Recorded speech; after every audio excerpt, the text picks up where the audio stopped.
Welcome to the Southern Bancorp Badger pregame show. We'll take a look at last week's game and this week's opponent with head coach J.R. Eldridge. Let's it go.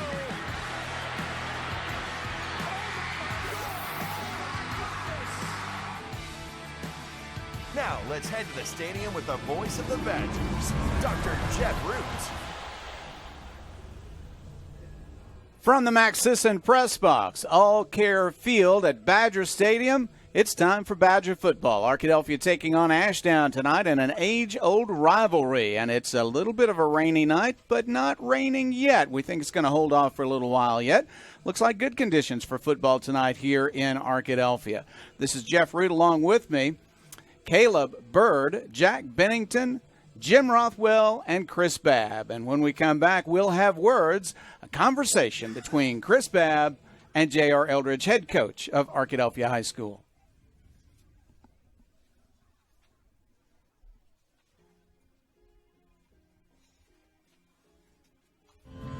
Price & Company Insurance and Bonds in Arkadelphia is a 100% fully independent agency, meaning that you'll be working with insurance agents who have an in-depth knowledge of multiple insurance products, companies, and guidelines, not just one.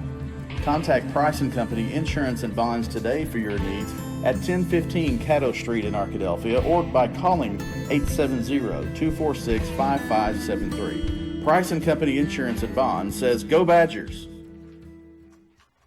Under perfect conditions, your car traveling at 65 miles per hour can stop in about 300 feet. That's the length of a football field. But a fully loaded tractor trailer, one that weighs 80,000 pounds, will take 2 football fields to stop. And that's if the driver is rested, paying attention, and the truck and load is properly maintained. If you're in an accident with a big truck, call 1-800-CAR-WRECK. Get the experienced team that's going to be on your side, by your side.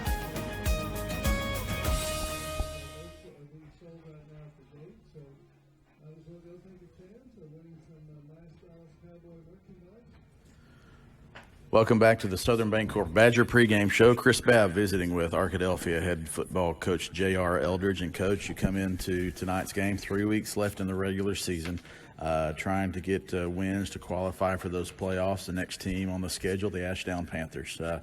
Ashdown comes into tonight's game with an 0-4 conference record, but Ashdown is going to be just like always when you see them get off the bus and you're like, how in the world is this team 0-4? We talk about it every year, and maybe not necessarily we've talked about it in the past, but every time when you see Ashdown, they're going to pass the eye test. Yeah, Ashdown, they've got a lot of really good-looking athletes, and you can tell they've got a lot of team speed by watching their film. So we've got to really do a great job up front, offensive line and defensive line, of really being able to protect well offensively and make sure that. That really we get on blocks and stay on blocks, that we're downhill at their defense. And then really defensively, we've got to make sure that we're good up front and we're creating problems for them to keep them from getting extra space in the open field. So those are things that we've worked on all week in practice, and hopefully we'll be able to execute them tonight. Personnel-wise for Ashdown over the last few years, we've seen a couple of different strategies. Shotgun spread. They went back to a running type offense a couple of years ago. What do we expect to see from Ashdown, and what have you seen on film so far this year? And definitely more of a balance of run and pass. They've got a good quarterback who can really throw the football and does a good job scrambling and finding players downfield. So they're going to be more balanced as far as a 50-50 run pass look. Like I said, they've got good wide receivers, good tight end, really good running backs. Their best players play running back, and switch in and out at the running back spot. So we've got to do a good job up front and control the line of scrimmage. Each week we talk about special teams, ball security. Those are important for every game, but obviously in a game like tonight where rain is expected, special teams and ball security become even more important. Sometimes you practice with a wet ball during the week. What do you do both physically and for the mental aspect of playing in different conditions to prepare your team? Yeah, and that's a tough one. There's really no way to simulate rain unless it's raining, other than spraying a bottle of water. We just have a water bottle out there during the week, and we spray the ball down to try to get our players used to handling that wet ball. So those are things that we do. And then mentally, we just talk about it. We talk about having your mind prepared for conditions, for weather conditions, and that's the thing, you never, in this world, there will be trouble. There's no doubt about it. There's never going to be a perfect day, perfect night, something. It could be, the weather is always going to be an issue, whether it doesn't matter, hot, cold, rainy, wet, snowy, whatever it is. We just got to be able to deal with those conditions, and we talk about that, and hopefully we'll be able to do that. Talk about your week of practice as you prepare for the Ashdown Panthers and the look that you get from your guys, and talk about the week of practice this week.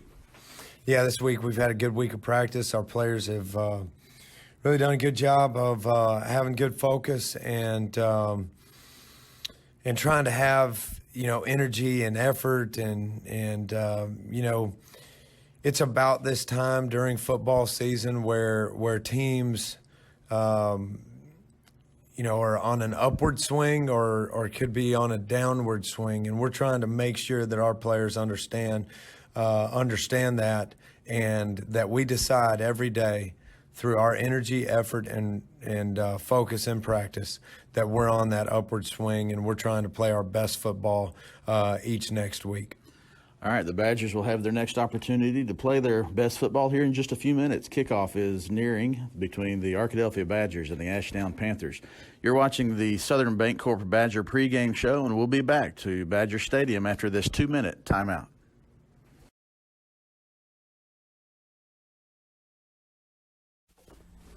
As a family-owned sporting goods supplier since 1950, Southwest Sporting Goods understands the value of customer service and is committed to providing the best quality customer service and merchandise available. Southwest Sporting Goods is located in Arkadelphia, but also has salesmen that cover the entire state of Arkansas to help ensure that their customers will receive the best customer service and pricing that can be found. Southwest Sporting Goods, located in downtown Arkadelphia, supporting the Badgers since 1950. What if a bank didn't just make home loans, but taught responsible home ownership? What if a bank didn't just make business loans, but actually trained successful entrepreneurs? And what if a bank didn't just help you use credit, but helped you build and repair it? That would be a different kind of bank. Southern Bancorp, a bank on a mission to be wealth builders for everyone. Learn how you can bank differently at banksouthern.com/whatif. Finally got me, Ben. What's that, Rick? The Clark Street crater, the mother of all potholes. For decades, it's tormented the people of this town. They try to fill it, but it always returns. Got me good. But State Farm's got you, too. You ain't nothing! Are you trash talking a pothole? Yeah. Yeah, I am. Go with the one that's here to help life go right. State Farm. Call State Farm agent Austin Wingfield at 870-246-2162 today. Locally owned and operated, Welch Funeral Home has been serving the Arkadelphia community since 2005. Our goal at Welch Funeral Home is to offer every family that will allow us to serve them the most caring, dignified, professional service at the most affordable price. With over 40 years of experience in the funeral home industry, owner Tim Welch and Welch Funeral Home have also been longtime supporters of the Arkadelphia Badgers and Lady Badgers. Contact Welch Funeral Home at 870-230-1400 or visit them at 202 South 4th Street near downtown Arkadelphia.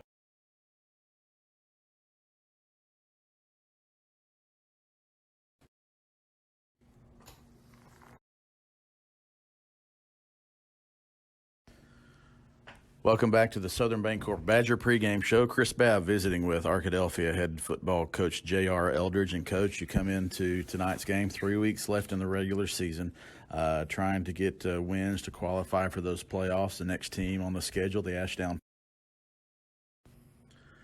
Welcome back to the Southern Bancorp Badger pregame show. Chris Babb with Arkadelphia head coach J.R. Eldridge. And, Coach, the Badgers and the Ashdown Panthers tonight. The Badgers coming off of a 19-0 win over the Haskell-Harmony Grove Cardinals. Let's talk a bit about that game last week. Defensively first, and then we'll talk about offense. Defensively, I know that Coach Kaiser and his crew were glad to be able to secure that shutout and get out of Haskell-Harmony Grove with a victory. Oh, yeah, it was huge. Defense did a great job all week in practice versus our tough scout team look. And then during the game, just great job getting them off the field. Only had 2 really long drives where they were able to take a lot of time off the clock. And then had a huge 4th down stop that kept them out of the end zone. And so really proud of the way our defense played. 40-something plays for Haskell-Harmony Grove in their Diamond T set, and only averages about 2 or 3 yards a play from your defense. Nice job by them of stopping that. And you mentioned in this space last week in this segment about your scout team and the look that they were able to give, and it turns out that was a very successful look for your guys. And talk about that scout team look and the way you look to use that the rest of the year. Yeah, our scout team did a great job. Alex Loy is the quarterback, and then, really we watched film on Tuesday on what Haskell was doing, and we were able to simulate that look and simulate their snap count. And really I felt like defensively we were able to shut down what they really like to do, which is run the football. Had 129 yards rushing. For us, we ran the football a lot as well. We had 373 yards rushing. That's the type of yardage that really Haskell-Harmony Grove wants to be able to put in the stat book, whereas we were able to run the football well throughout the entire game, and then our defense was able to shut down their run. So, great job by the scout team, great job by our defense, great job by our coaching staff. On the offensive side of the ball, Kyron Harrison rushes for 200 yards. Buster has about 180 yards rushing, so 380 yards rushing from those 2 guys. But I know as a staff, you and Coach Moreland know that there were still some yards and some points left out there. Obviously, a fumble in the end zone, but there were still areas to improve when you came back for your film segment on Sunday. Yeah, we've definitely got to improve on not turning the ball over. We got to make sure that we're able to secure the ball. And then we've got to stop shooting ourselves in the foot with stupid penalties, and we feel like one penalty and 1 turnover took 14 points off the board, it could have been a totally different game. The first time that we had the ball, we made some critical errors. We felt like we had 2 touchdowns that should have been on the board, even on that first drive. Even if one of them didn't work, the other one should have, and we just didn't execute well enough right there. But it could have changed the entire outlook of the game. So those are some of the things that we've got to work on. We got to execute better on those plays that when we've got our opportunities, and then we've got to make sure that we secure the ball, and we've got to be better and not have as many penalties. All that said, you get to prepare for tonight's game against the Ashdown Panthers coming off of a win. After the break, we'll talk a little bit about tonight's opponent, the Ashdown Panthers, as the Southern Bancorp Badger pregame show will continue after this 2-minute timeout.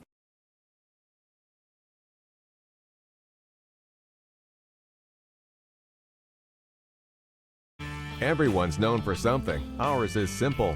At the Southwest Auto Collection and iDriveSWA.com, you get the absolute lowest price on America's best brands: Ford, Lincoln, Chevy, GMC, Buick, and Chrysler, Dodge, Jeep, Ram. The best selection and the lowest prices guaranteed. And we deliver anywhere in the state, plus tires for life. It really is that simple. Visit us today, the Southwest Auto Collection, I-30 exit 78 in Arkadelphia, or online at iDriveSWA.com. At Eccles, Thompson, and Kneebone CPA, we seek to provide accounting, tax, and financial planning services to individuals and small businesses with proficiency and integrity. Serving Arkadelphia since 1977, our staff looks forward to meeting your financial goals of today and also becoming your financial advocate for life. Visit us at 205 North 25th Street or call 246-8991 today. Eccles, Thompson, and Kneebone Ltd. says Go Badgers. For over 75 years, Mary and Martha's Florist and Gifts on Main Street in Arkadelphia has served the people of Arkadelphia and her surrounding communities, providing a wide variety of floral and gift needs. Do you have a special occasion that calls for just the right touch of creativity? Join the many who call David Goodman at Mary and Martha's to create a floral arrangement to fit their needs and budget. Call Mary and Martha's at 870-246-2446 or visit their location at 921 Main Street in Arkadelphia. Mary and Martha's Florist is a proud supporter of the Arkadelphia Badgers. Thanks for meeting me here. No problem. You know, Farm Bureau Insurance has local agents making this kind of thing real easy. Well, your auto insurance has saved me a lot on old Becky here. Harold, your dog swallowed the remote again. Who's that? Older Becky. Oh. Ugh. Real service, real people. That's Farm Bureau Insurance. Call Clark County Farm Bureau today at 870-246-4554. Welcome back to All Care Field at Badger Stadium for tonight's 4A7 conference matchup between the visiting Ashdown Panthers and the Arkadelphia Badgers. Chris Babb joined by Caleb Bird and Jack Bennington. Guys, as we took a look at the weather forecast earlier today, we weren't quite sure what was going to be in store for us. And then earlier tonight, have some shows that some storms might be moving through, but to this point, just clouds. It looks overcast, and we might be escaping a little bit of this weather. Caleb, Jack, it could end up just being a very cold and windy night for Badger football. I think I'd prefer, if I was the Badgers, I'd prefer, or either team really, prefer a cold and windy night over a cold, wet, and windy night. So. Looking like cloudy from 7 to 8, then a 30% chance will creep in around 9 or 10. But, guys, you talk about weather conditions, and I was talking to Coach Eldridge about this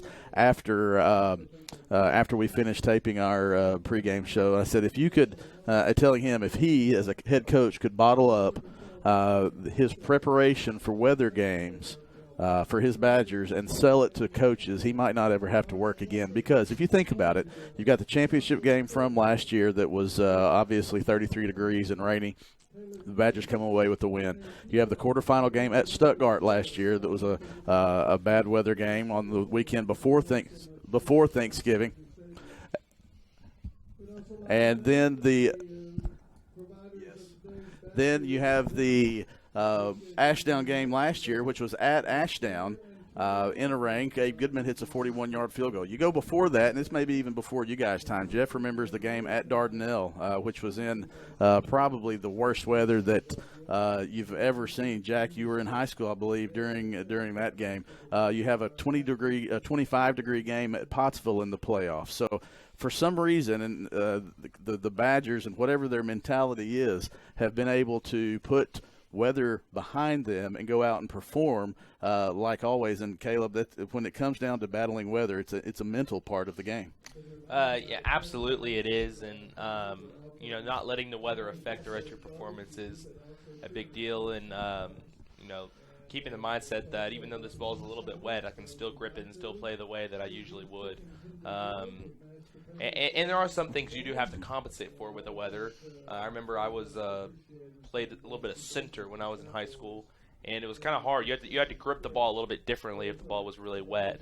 You had to really make sure you had a good, nice grip on it so you could get a good snap in. And so there's some little mental things like that come into play, but you have to be able to focus on those things and also focus on your other task aside from those little added tasks you have that the rain might add. About 7 minutes away from kickoff, and Jack, you take a look at tonight's opponent, the Ashdown Panthers. We talked in the pregame show with Coach Eldridge that Ashdown's always going to pass the eye test. Ashdown's record has struggled. They're 0-4 in conference, 2-5 You get into comparing games and comparing records, and that's when a team gets in trouble. You just have to come out in a game. When you're the favorite, you have to come out and just take care of your assignments and let the results play out. Absolutely. And, I mean, the past few weeks, the Badgers have been the favorites, first against Fountain Lake and then once again heavily against Harmony Grove. But, I mean, like you said, I mean, every week a team has to come in and they have to play and they have to win in order to get that victory in the win column after the end of tonight. So, I mean, Badgers obviously have to come out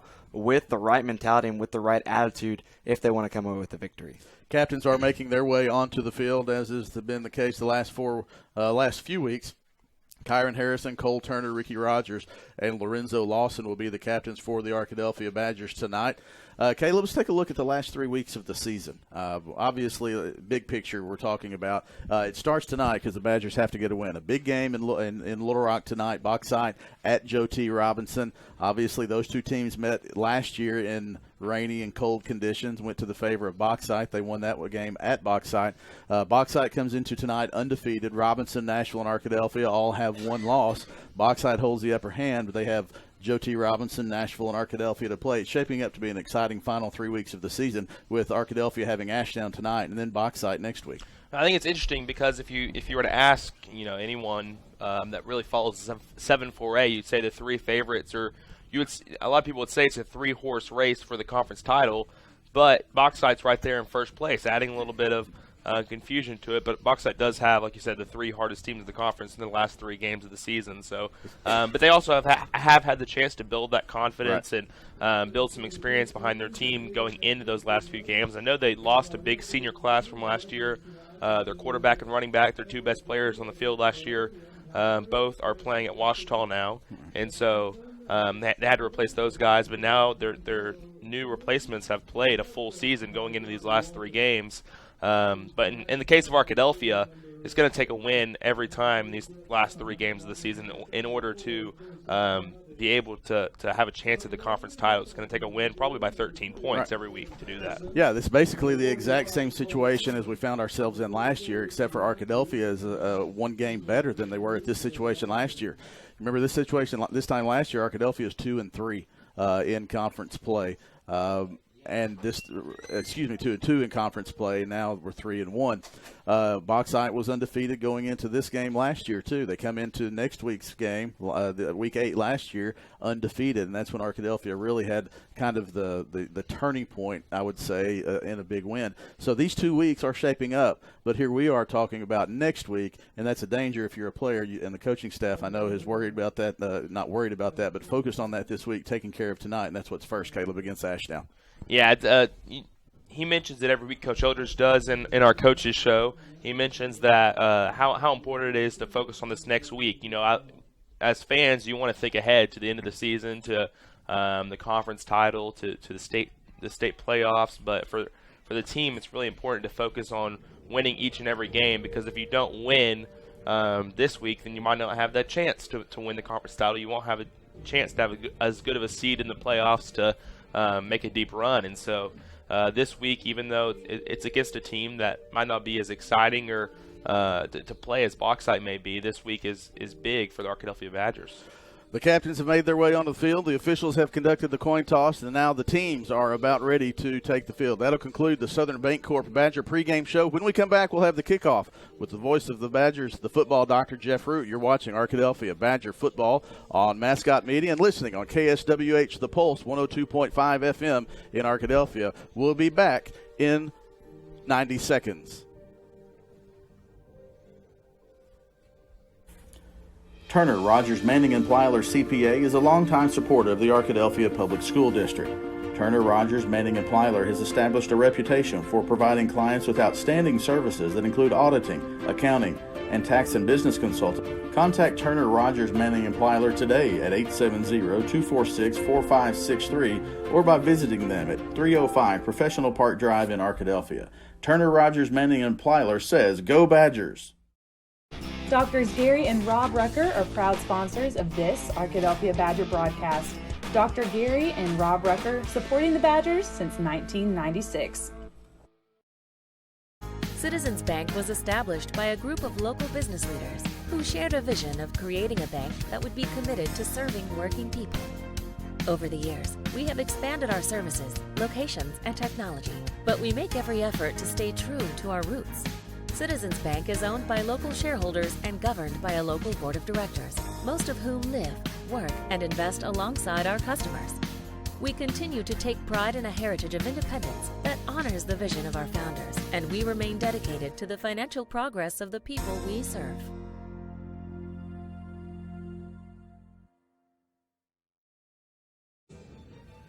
The rain has stopped, and we're ready for some exciting football here at Badger Stadium. There was a time when we would have talked about mud. We would have talked about a sloppy field, but not so since the turf was installed, I should say, here at Badger Stadium, All-Care Field. Makes a huge difference. Now, it might be a little bit slippery down there because it rained all day, but there's no standing water anywhere. This game is going to be played without rainfall for at least some period of time, and we're just about ready for a kickoff as Arkadelphia comes onto the field. The crowd is still gathering, everybody expecting heavy rain tonight from the previous forecast, but right now it looks like it's not going to rain until late in the game, if at all, during the game, and so we expect a well-played game between these two teams.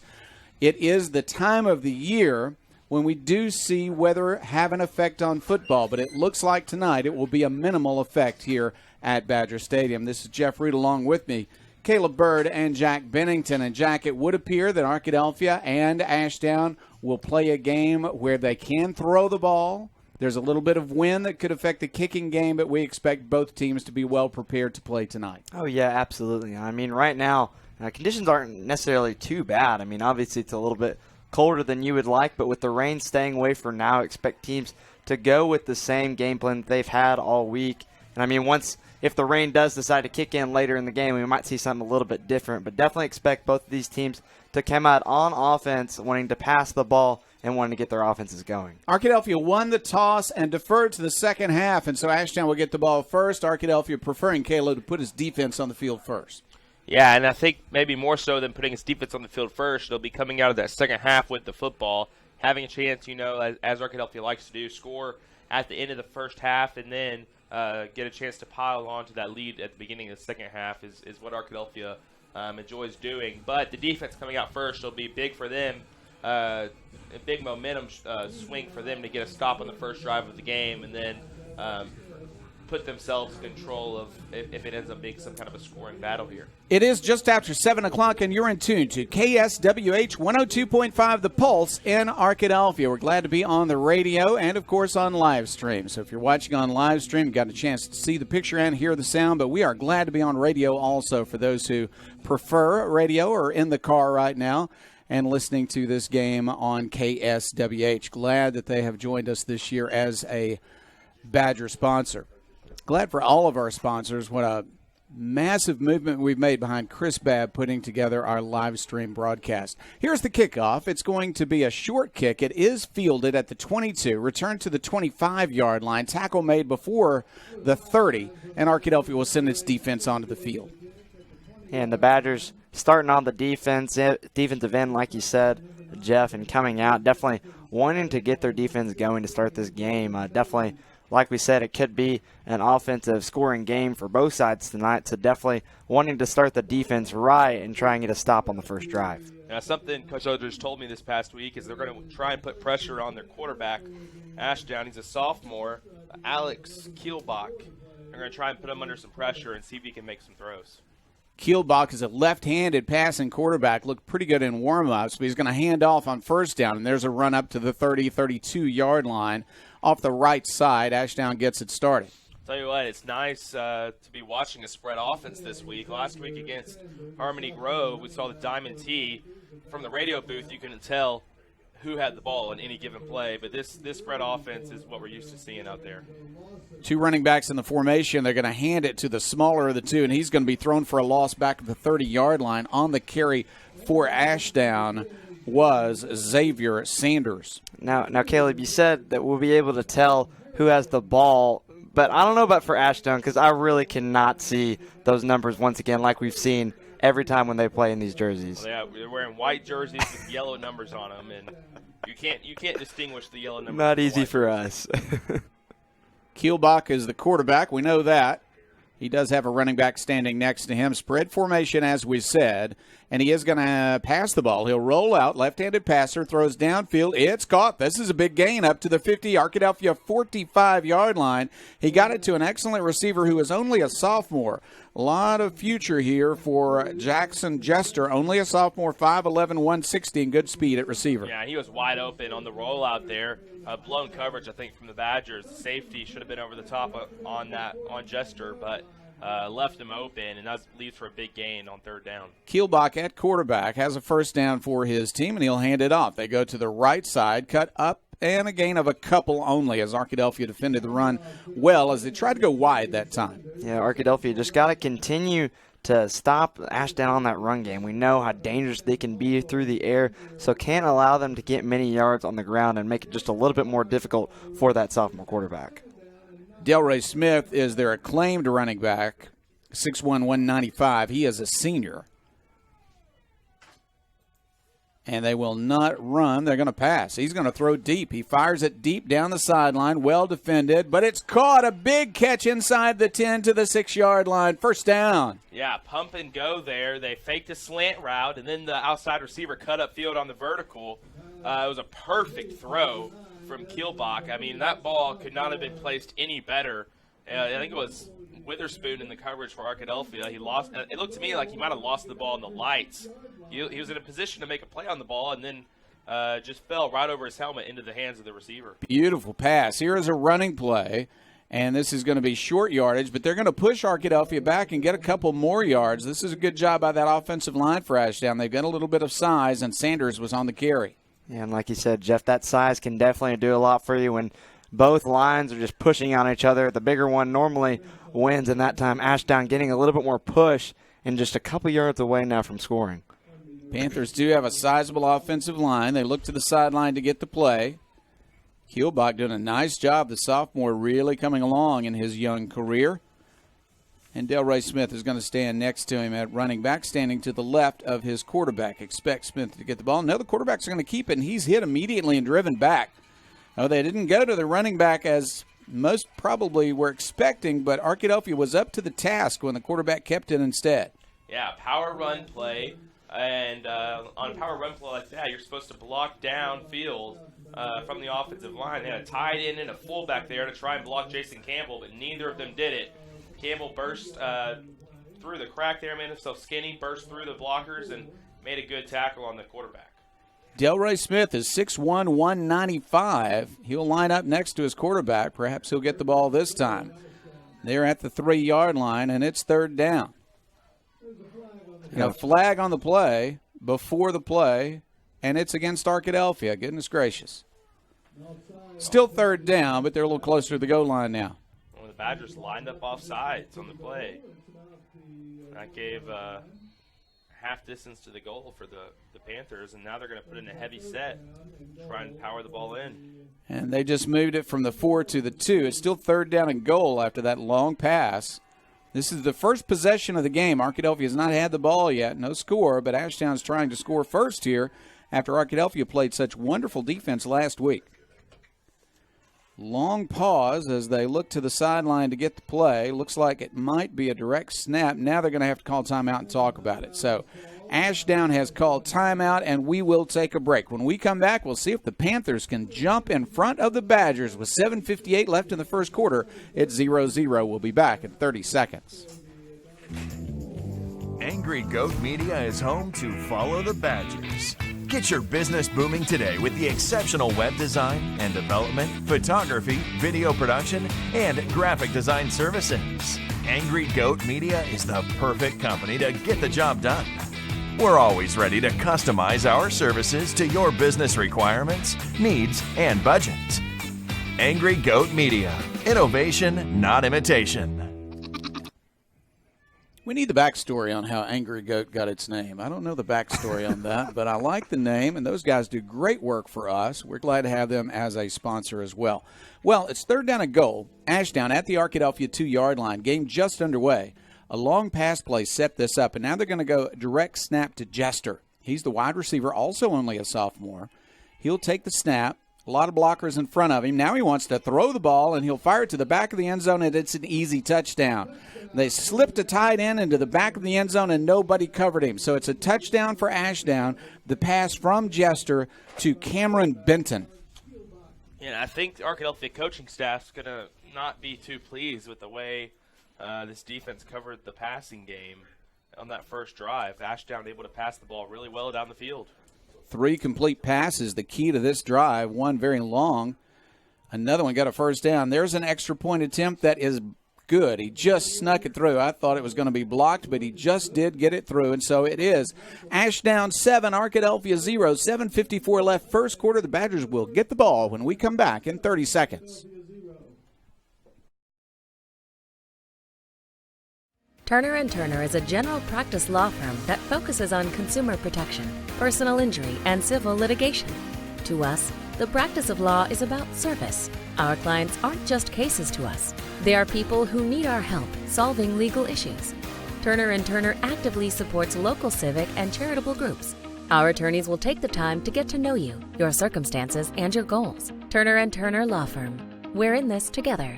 Your team and ours. Arkadelphia 0, 7:54 left. We're in the first quarter. Arkadelphia has not had the ball yet, but a very impressive drive on the first possession of the game for Ashdown, and they lead it.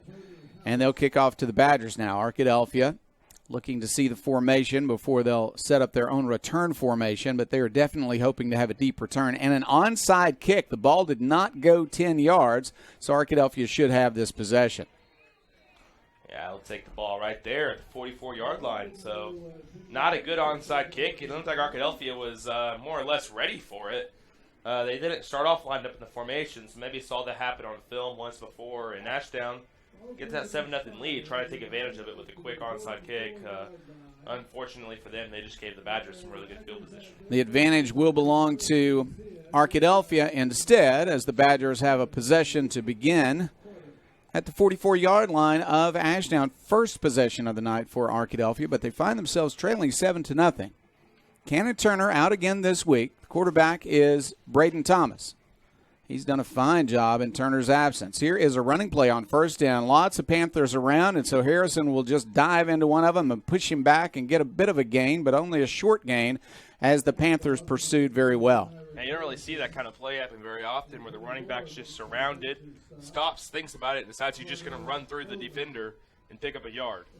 That's what he got. It was a tough yard, but it's better than just taking a knee, I guess, when you're surrounded. He plowed into a defender and got positive yardage. On 2nd down and 9, Arkadelphia in the pistol formation. They're going to run to the right side. Here's some room now to the 40, 45-yard line. Good run by Kyron Harrison.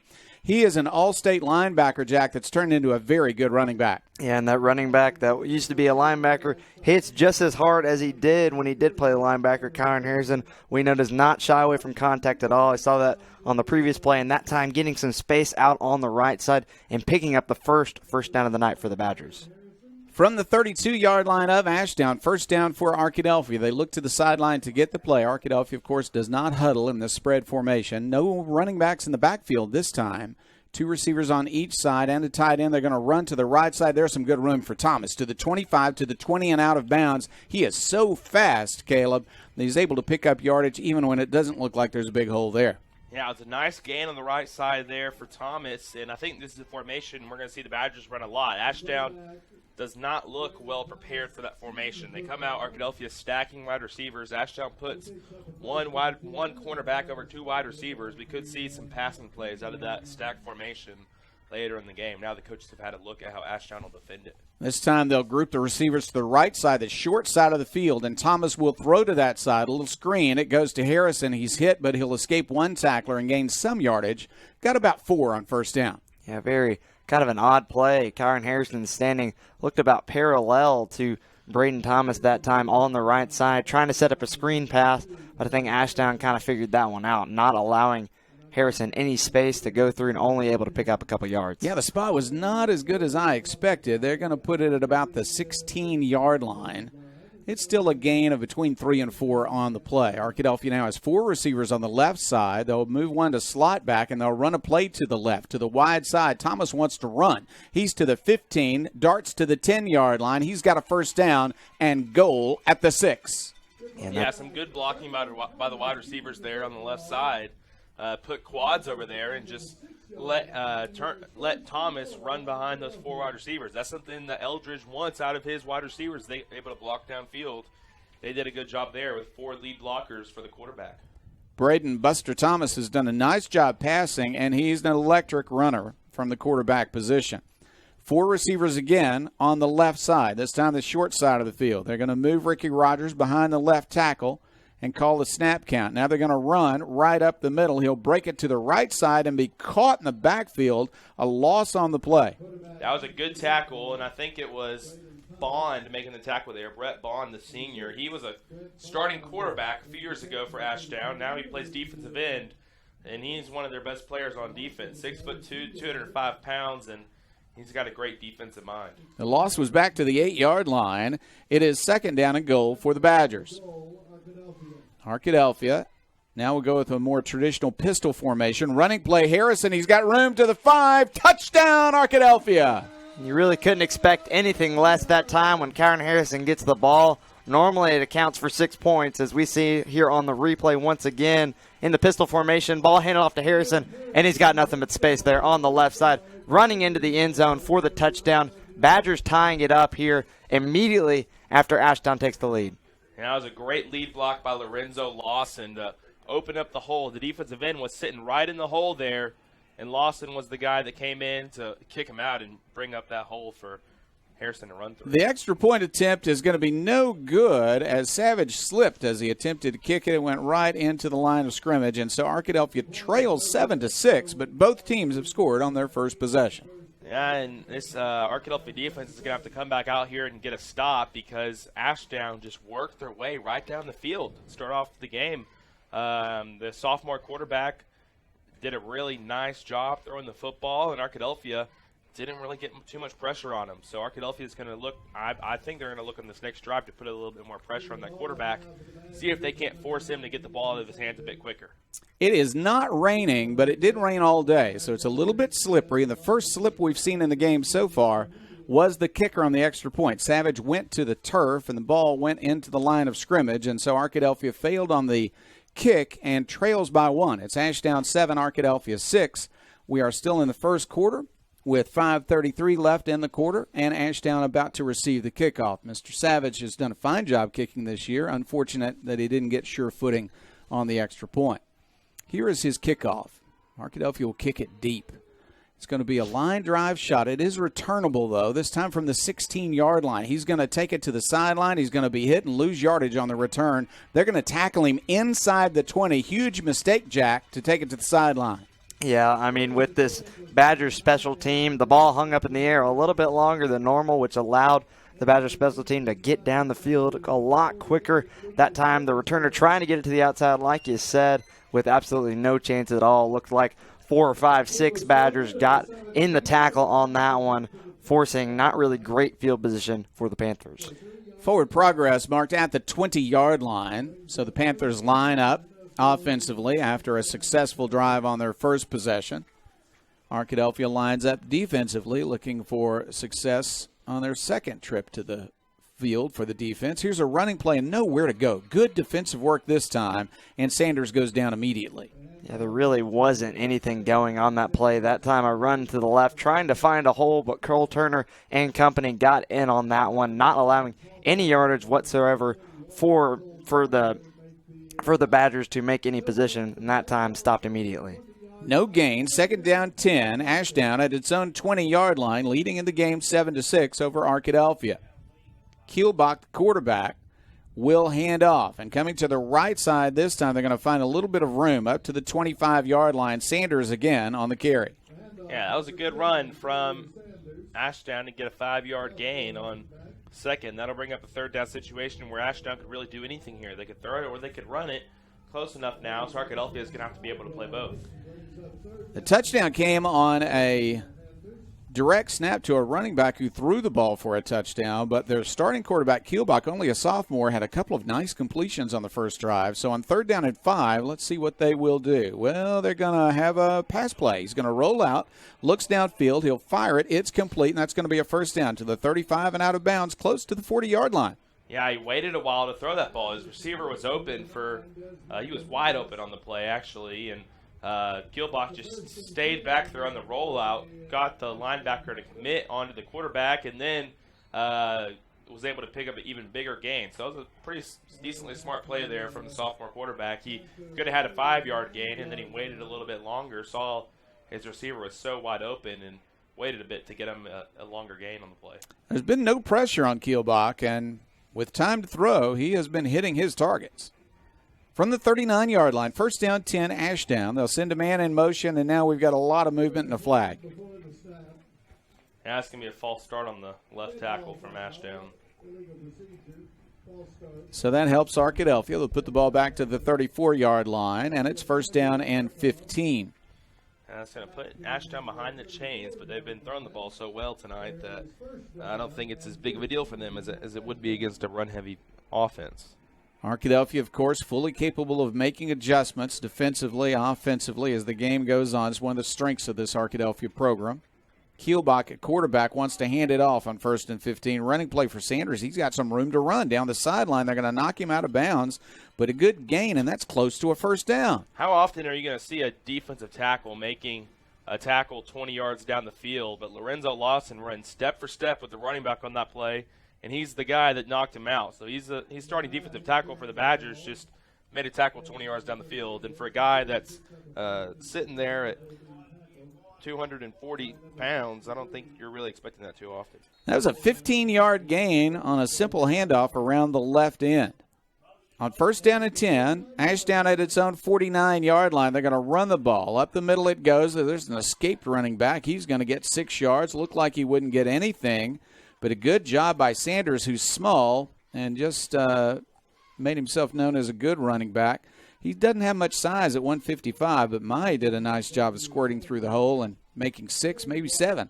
Well, Ashdown's just running some pretty simple run plays. That was a simple power run, but Jason Campbell did a good job evading the pulling guard, getting underneath them, and being in the backfield. Just couldn't come up with the tackle. He had to evade the guard and make the tackle at the same time, and just came up short on the running back. Second down, 3 yards to go, and they're going to hit him in the backfield this time. Arkadelphia got there in a big, big hurry, and the tackle was made immediately against Sanders. That's Campbell again, getting in the backfield. He's so quick at defensive end. Ashdown's pulling these guards, trying to kick him out, but he's just so quick that they're not able to get to him. That time he did duck underneath that guard again, but he was able to come up with a tackle. So when you have a big guard moving at you, if you're a little bit quicker, a little bit more agile, you can duck around him and get the tackle in the backfield. Gain of 7 on first down for Ashdown, loss of 4 on second down. A passing situation now, and they've been up to it so far in this game. Kielbach has done a fine job. Arkadelphia might be looking to put a little pressure on the sophomore quarterback here in this passing situation. He does have Sanders, I should say, standing next to him to his left. And now the quarterback shows some frustration. Delay of game against Ashdown. Goodness gracious. Yeah, that's not what you want to see.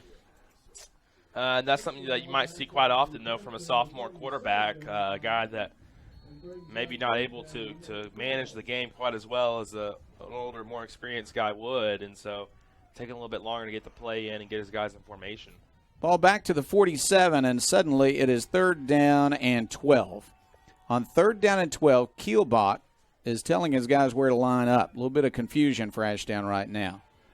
Passing situation, obviously, but the sophomore has thrown the ball well tonight. He is going to drop back. He'll throw a screen pass and a big hit and a loss on this play. Arkadelphia ready for it, and guess who was on the tackle? Mr. Kyron Harrison. Kyron read the play perfectly to make that tackle in the backfield and come up with a loss there. So it was a good job by him reading that offensive line like he's supposed to do and seeing it was going to be a screen, just making a play on the running back. Ashdown has 4th down, punting situation. They're lined up as if they're not going to punt, but surely they will. And now they're going to snap it back and kick the ball. And it's the quarterback who's going to kick it, and it's a nice kick. It will bounce and take an Ashdown bounce and then an Arkadelphia bounce. So it's the 33-yard line. Arkadelphia has the ball. Good field position, not quite like their first possession when it was a short drive for a touchdown, but Arkadelphia is 1 for 1, one drive and one touchdown so far tonight, and they would like to do it again and take the lead in this game. It's Ashdown 7, Arkadelphia 6. 1:26 left in the first quarter. Arkadelphia moved the ball well on offense their last time out, and going to look to do the same here. They got some guys playing well in this offensive line, created some good running lanes, and going to try and do the same on this next drive. Buster Thomas at quarterback will throw the ball into the sideline. It's a catch and a good run by Pfeiffer. He's up to the 30, to the 20. He's going to go to the 10. Touchdown, Arkadelphia. Probably the most wide-open receiver I've seen all season. Let's watch the replay here, see exactly what happened. Ashdown sitting the blitz, and the outside linebacker just caught watching. I think Thomas had 3 open receivers there, just had to hit one of them, and all 3 are going to run in the end zone together. So great play call, I think, because that play was just busted coverage there from this Ashdown defense. Just absolutely really bad pass coverage from Ashdown on that play leading to the touchdown. One play drive, 67 yards. Thomas on the pass to Pfeiffer. Arkadelphia will go for 2 after failing on the extra point attempt earlier when the kicker Savage slipped on his kick. So they'll go for 2. They'll send a man in motion, pistol formation, and they want to run it. Harrison is hit. He'll struggle and struggle, but he will not make it to the end zone. So it is Arkadelphia 12, Ashdown 7, 1:15 left in the first quarter, and we'll be back in 30 seconds.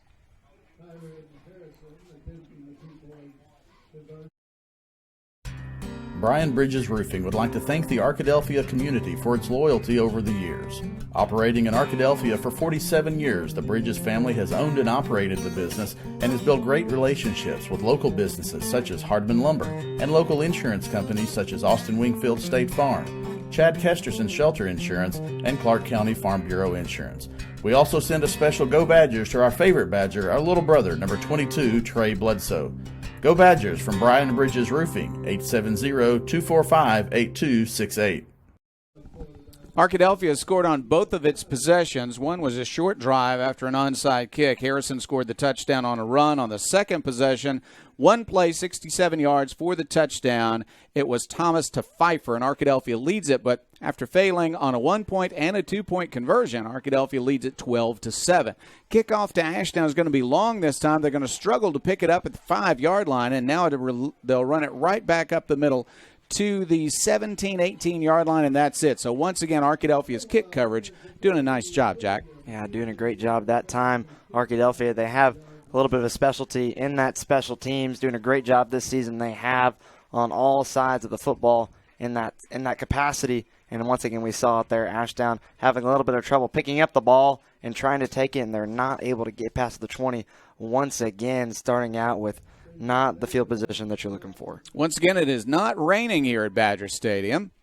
It is about 52 degrees. It might rain by late in the ball game or after the ball game, but the rain is holding off for now. And Arkadelphia and Ashdown have both played some good offense as a result of being able to throw the ball without rain here at the game so far. Running play on first down, and the quarterback will fake it to the left, run it to the right, and lose yardage. As Arkadelphia, so far, Caleb, really been strong against the run.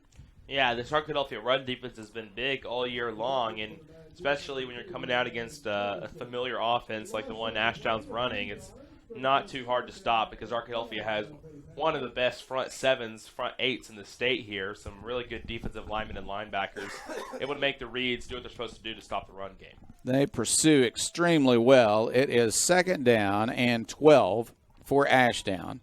Panthers at their own 17-yard line, and they're going to run the ball again. Sanders this time running wide, and he's got nowhere to go. Maybe the line of scrimmage, maybe a yard. It's third down and long. Yeah, it makes it a little bit harder for Sanders when there is no hole to run through that time. Trying to just run through the defense that time and absolutely stopped, not being able to pick up any yardage on the play. And this this Panther passing game going to be tested once again with another third and long. Let's see if they snap it or if we go to the quarter first. Looks like they're not in a hurry. I think we're going to go to the quarter. That's it. The end of the first quarter has arrived. It is Arkadelphia 12, Ashdown 7.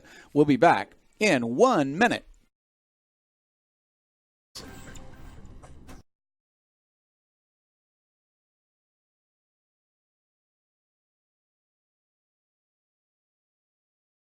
The J.R. Eldridge Show, your local source for in-depth discussion of Arkadelphia Badger football.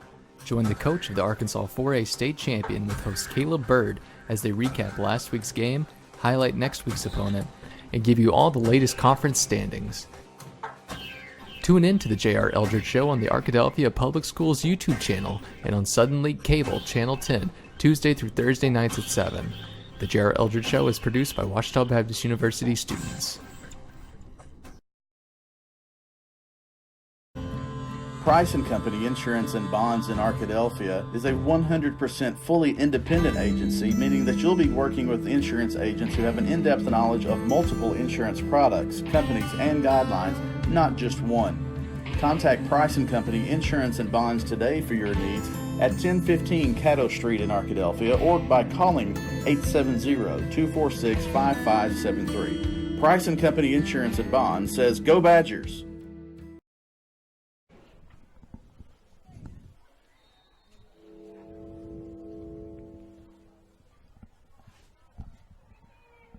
We're back to the action. Ashdown wants to pass, and he cannot get it away. A big sack. They're going to knock him down inside the 10-yard line. It's a big play from Jason Campbell, and he's had a big game so far. A few really good plays in the running game, and that time evading that big right tackle to get in the backfield for a sack. And so that's going to bring up a fourth down situation. You might see Ashdown punt the ball here. That drive went backwards. They're going to punt the ball out of their own end zone. Arkadelphia expecting really good field position now as Pfeiffer will go deep to receive the kick, and he's standing at the Ashdown 43-yard line. The snap is a good one. The kick is high. It will be caught by Pfeiffer on the run. He's to the 30, 25, 20-yard line, knocked out of bounds at the 18. There is a courageous play that worked out well for young Mr. Pfeiffer. Yeah, I tell you what, Arkadelphia brought the rush there on the punt. The punter was standing in his own end zone. Arkadelphia brought the rush, and then the punter had to get the ball up really high to get it above that Arkadelphia punt block team, and ended up with Kyler Pfeiffer making a great play. There's going to be a flag, though, at the end of the play, and it's going to be a holding call against Arkadelphia. Well, that's a shame, but they're still going to have great field position as they're going to mark it off from the 21-yard line. So Arkadelphia will send its offense on, needing only 31 yards to try to get back to pay dirt and extend its lead. Yeah, still got really good field position for the Badgers, and this Arkadelphia team, sure, trying to put some more points up on the board here and do it quickly, as they did on that last drive, a one-play passing touchdown drive between Thomas and Pfeiffer. Three receivers to the right side. One on the left is Harrison. He comes in motion, but it's a running play for Thomas. Up the middle he goes. He'll make it to the 30 for a gain of 1. It's 2nd down and 9. Yeah, that time the defense had it covered on the play. Thomas had the option to hand it off to Harrison, but he saw a defender in Harrison's way, decided to keep it himself. But Ashdown's defensive line doing a good job of getting off their blocks and stopping Thomas before he can pick up any extra yardage. Got an extra half yard on the spot. That's not bad. About the 29-yard line now. We might call that 2nd down and 8 instead of 9. Arkadelphia lines up. It will be another running play. Good run by Harrison. He breaks free, and he's going to go. That's going to be a touchdown, Arkadelphia. And at this point, who's surprised to hear Kyron Harrison's name called for another touchdown? As we look here on the replay, just a simple formation just like we've seen before. Braden Thomas hands the ball off to Harrison, cuts to the left side after trying to go to the right, and there's nothing but open space there for the senior running back to pick up. I don't even know how many touchdowns he had this season, but it's a lot. So another touchdown. 20 touchdowns for Harrison on the season. Absolutely amazing. 29-yard run for the touchdown. Arkadelphia will kick the ball this time. Here's Savage. Keeps his feet and kicks it right down the middle. So Arkadelphia picks up 7 more, and the Badgers have a 19-7 lead with 10:34 left in the second quarter, and we'll be back in 30 seconds. Under perfect conditions, your car traveling at 65 miles per hour can stop in about 300 feet. That's the length of a football field. But a fully loaded tractor trailer, one that weighs 80,000 pounds, will take 2 football fields to stop. And that's if the driver is rested, paying attention, and the truck and load is properly maintained. If you're in an accident with a big truck, call 1-800-CAR-WRECK. Get the experienced team that's going to be on your side, by your side.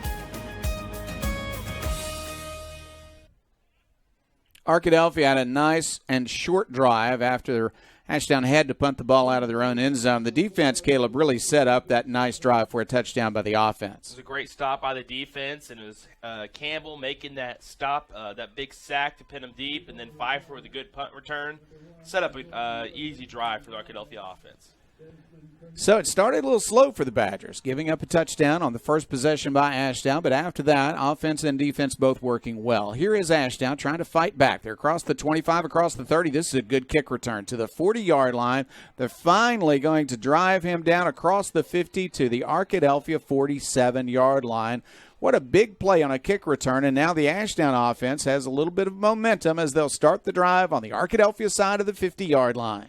You know, the Badgers special team, they had their first hit really at about their own, or at about Ashdown's 40-yard line, but just the carry and the, awareness of the running back to keep his feet pushing, and then getting a little bit of his help from his teammates that time, a little bit of a more push, getting into Badger territory, and starting out, I think, for the first time with good field position that they've had tonight. All right, so Ashdown right now thinking this is their big opportunity to get right back in the game after Arkadelphia scored the last 19 points. 19-7, Arkadelphia leads it. Kielbach, the sophomore quarterback who has looked good, calls out the snap count. Sanders to his right. He's going to hand Sanders the ball, and he's got some yardage right up the middle, but Arkadelphia will hit him and stop him immediately, and he loses the ball, but it's after he was down. They blew the whistle first. Arkadelphia, every time they're in one of those piles, and they've stopped them, they're ripping at that football, trying to get it out and see if they can cause a turnover. That time they do rip the ball out, they'd already called for it progress. So Ashdown's going to have to keep a good hold on this football because Arkadelphia, every time they make a tackle, they're clubbing at the football, ripping at it, trying to cause a turnover. It was a gain of 4. Second down, 6 yards to go for Ashdown, the 43-yard line of Arkadelphia. Kielbach, the quarterback, has a high snap, but he'll hand it off, and there's nowhere to go. Sanders hit immediately in the backfield. Yeah, that was a great stop from, I believe, Lorenzo Lawson in the backfield, and he's made some great blocks. He made a great block on offense to set up the first touchdown for Arkadelphia, and that time making a good tackle in the backfield. So good all-around performance so far from Mr. Lawson. Gain of 4 on first down, a loss of 4 on second down. On third down and 10, expect Mr. Kielbach to throw the ball. He will drop back. He's under pressure. He fires it. That's a completion and a drop ball. That might be ruled a fumble. No, it's ruled incomplete. He caught it, was hit, and dropped it. The coaches next to us really want a fumble call, but it's an incomplete call instead. So Ashdown might go for it on the Arkadelphia side of the 50, or they might try to punt Arkadelphia deep. Let's see. It is 4th and 10. Screen pass there, and you're on a screen pass to a wide receiver, you want to get your offensive lineman upfield blocking on the linebackers, but that time the offensive lineman, I don't know if they're quick enough to get upfield and let open for a big hit on the wide receiver on the screen. They're going to punt the ball away. The quarterback, Kielbach, is also the punter. Left-handed passer and left-handed punter, or left-footed punter, I should say. Now they're going to have a delay because they can't get everybody on the field and lined up properly. Ashdown struggling with a bit of organization right now. They're going to have to punt the ball away at their own side of the 50, Jack, after starting the drive on the Arkadelphia side. I think they called a timeout, actually, on that play. Oh, did they get a timeout just in time? Just saved themselves from that, but still getting such a good field position there and then having to punt the ball doesn't really bode well for the Ashdown offense, especially after how well they started the drive there. Yeah, I'm not sure you wouldn't be better off saving the timeout and taking 5 yards since they're going to punt from the Arkadelphia 47. You could punt from your own 48, but instead they took the timeout. They're going to get organized, and unless they fake it, I don't know, maybe that was the reason for the timeout. Maybe they're going to set up something special here and try to get back in the game. Wouldn't be too surprising. Ashdown has lost 4 straight games, so they're looking for something to get excited about. And their lead of 7-0 has evaporated. It's 19-7 Arkadelphia. Here's the snap. He's going to pass it. A fake punt. He'll fire it down the sideline. It's incomplete. Gosh, I couldn't tell, guys, if the receiver just didn't see the ball. It was actually right next to him, and he let it go right by him. Yeah, I'm not sure at all what happened that time.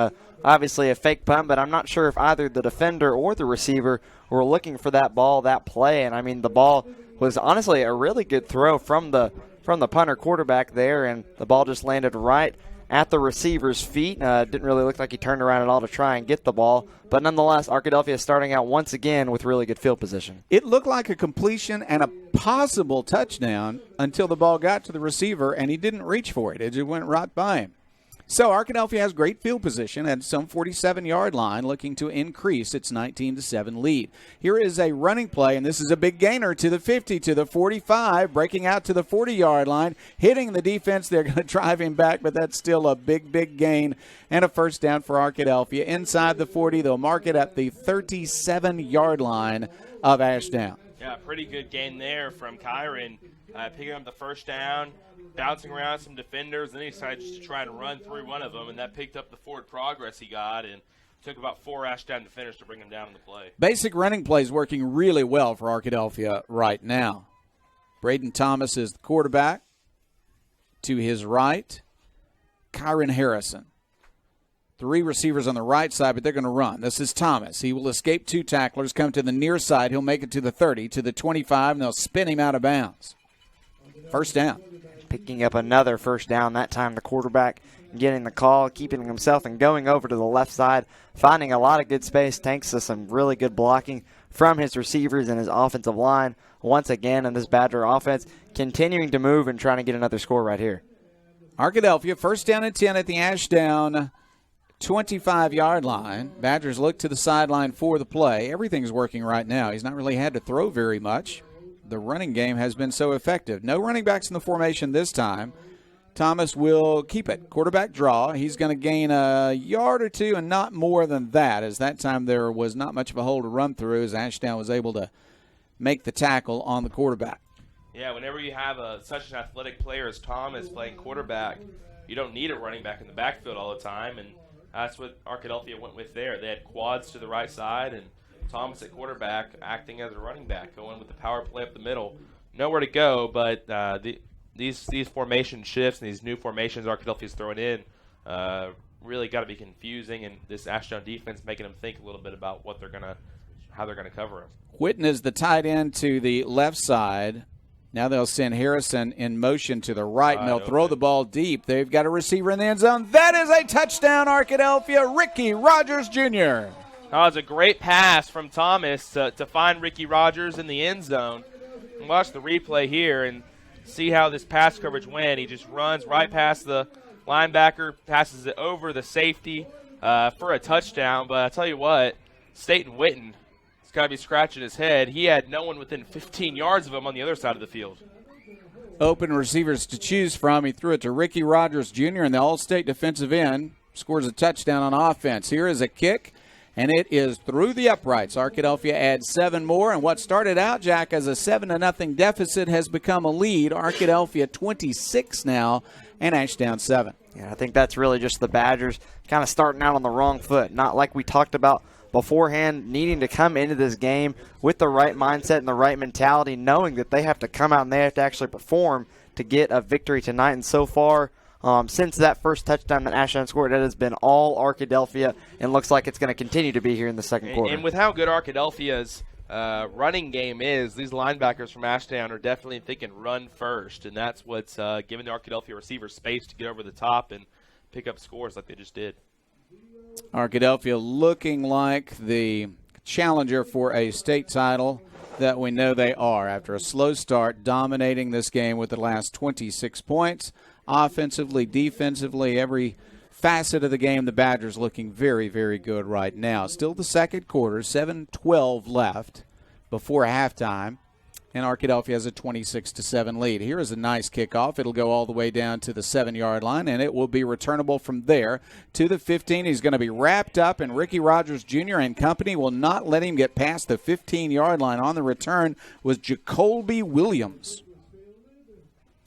Yeah, another good kick coverage here from Arkadelphia, dropping him behind the 20-yard line. And I think Ashdown's only passed the 20-yard line once on the kickoff tonight. So Arkadelphia doing a really nice job on this kick coverage. Real pressure now, guys, on this sophomore quarterback, Kielbach, who has really done his job well, but his teammates have let him down a couple of times, including a fake punt moments ago. He's also the punter. He has passed well tonight. They've not been able to run very well, and lately there's been pressure on him as a passer. So they're going to line up with 2 running backs this time, one on each side of the quarterback. Now they'll send Sanders in motion. They're going to run it up the middle, little bit of room. Bigger running back will gain about 4, maybe 5 on the carry. That was finally Delray Smith getting into the action at 6'1", 195. He's by far the biggest back they have. Yeah, and the bigger running back that time had a little bit more help from his offensive line that got a little bit of a better push that time, allowing him to get a little bit of acceleration and get his feet moving into that middle of the field and able to pick up a couple yards for a solid gain on first down. Jordan Reeves is also checked in at running back. It is 2nd down and 5, and they're going to give it to Sanders. Now they're going to fake it and throw it out to Reeves, who dropped the ball. So it is 3rd down. Yeah, screen pass there, and the ball is thrown straight into the ground. And Arkadelphia's defensive line able to get some pressure on the quarterback on the screen. Usually the quarterback's expecting pressure, but that time these defensive ends from Arkadelphia so quick, able to get to the quarterback and make him be forced into a bad throw. It is 3rd down and 5.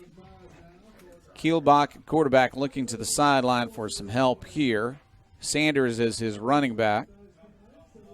He's got 2 receivers to the left side, 2 to the right side. No tight end to help block on this play. Arkadelphia is going to come after the quarterback. You can expect it on 3rd and 5. He wants to pass. He's under pressure. He's hit. The ball escapes and is now going to be picked up by a lineman. No, they said it was incomplete. Oh, I thought it might be a fumble, but they called it an incomplete pass. It's 4th and 5. Well, that's going to stop the clock for Ashdown at 6 minutes and 19 seconds. And Arkadelphia, you think, going to be trying to get as many points as they can here in the first half and see if they could possibly get the good sportsmanship rule in place for halftime. If this were a close game, I think I'd talk for a moment about whether or not that was a fumble. But it's not a close game, so I'll leave it alone. Here comes a punt. The punter's not back there, actually. No, he's the quarterback who just got hit on the play, and I wonder if he's okay. They're standing and looking. We're down to 5 seconds on the play clock, and now somebody's going to come out, and it's going to be too late. They're going to have to call a timeout.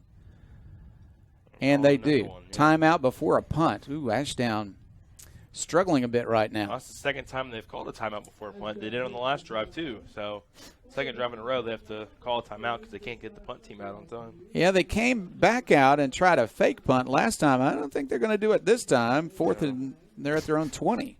We'll keep it right here and tell you whether or not Arkadelphia can get another touchdown before halftime. 6:19 left. Arkadelphia is going to have good field position and jack more than enough time with the momentum that the Badgers have right now. And I mean, the Badgers' offense is just flying right now. I mean, getting just a couple touchdowns in a matter of minutes here in this second quarter. This Badger offense, I mean, like we've seen, it literally only takes just a few plays, just maybe 2 or 3 plays per drive, per chances for the Badgers to get into the end zone. You definitely expect here, once again, that Ashdown, the coaches are going to be having to be saying to their defense that you've just got to get a stop if you want to stay in this game, because the more the Badgers offense gets into this game, the harder it's going to be to get back into it.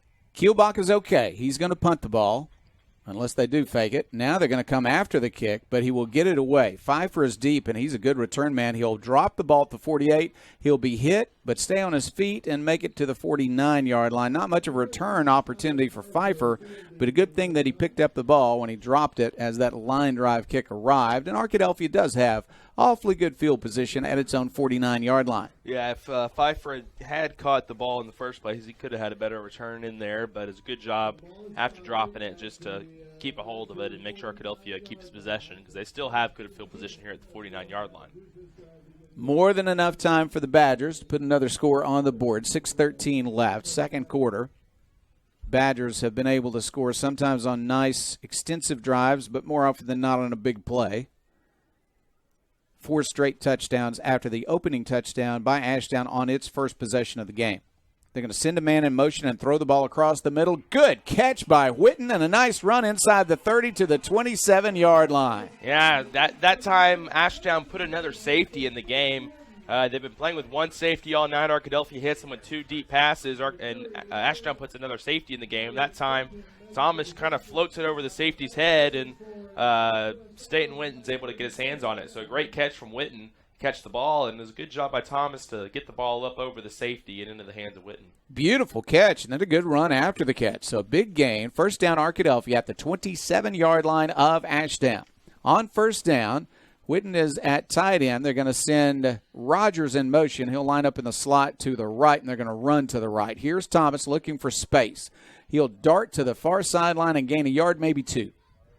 Yeah, that time Thomas really not being able to find any space, trying to get it to the right side. Ashdown doing a good job of containing the quarterback on that run, not allowing him much room to go downfield. That time just having to try and see if he can get around the defenders, going as much to the outside as he can. That time, though, getting tackled there with just only a short gain.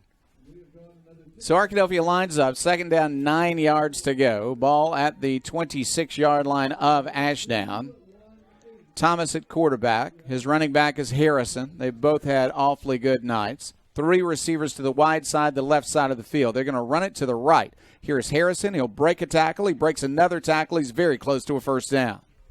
Yeah, I think now Harrison just a couple yards short. I mean, you saw after that first down play, I think everyone might have bet their house that Kyron Harrison was going to get the ball on the play, and he did that time. Not being able to pick up a first down, but nonetheless a good solid run. You probably expect one more time here on the third down play as the Badgers just now getting to the red zone. They're probably going to go to their best player here. Ball on the right hash mark at the 19-yard line. They need to make the 17 for a first down. Braden Buster Thomas is the quarterback. He takes the snap. He's going to hand it off, and that's going to be a first down and more to the 15. He runs over a safety, makes it to the 11-yard line. Big hit laid in there by Harrison from running back. Just, you said it, running over the safety to bouncing off of him and able to come up to the 11-yard line. So Arkadelphia just moving the ball at ease here in the second quarter. I think defensive backs probably have nightmares about trying to tackle Kyron Harrison. Gee whiz. He is tough. From the 11-yard line, first down and 10 for Arkadelphia. Harrison still in at running back, lining up to the left of his quarterback, Thomas.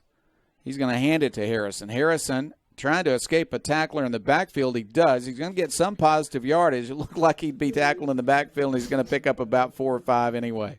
Yeah, I mean, when we say tackled, I mean, Kyron Harrison really doesn't get tackled that often. I mean, we've seen tonight, I think he's been tackled maybe a couple times. When we say tackled, that means 4 or 5 guys having to come in on him. But for the most part, Kyron Harrison, how strong he is, it's nearly impossible by one defender's self to be able to take down the running back. Well, they marked it at the 6 at first, then moved it back to the 8. So I guess he stepped out of bounds at the 8. So a gain of 3. On 2nd and 7, a pass play. Into the flat it goes. There's a catch, and this is a good run after the catch. He is in. Touchdown. That's Pfeiffer. Yeah, it's the second touchdown reception of the game for Kyler Pfeiffer.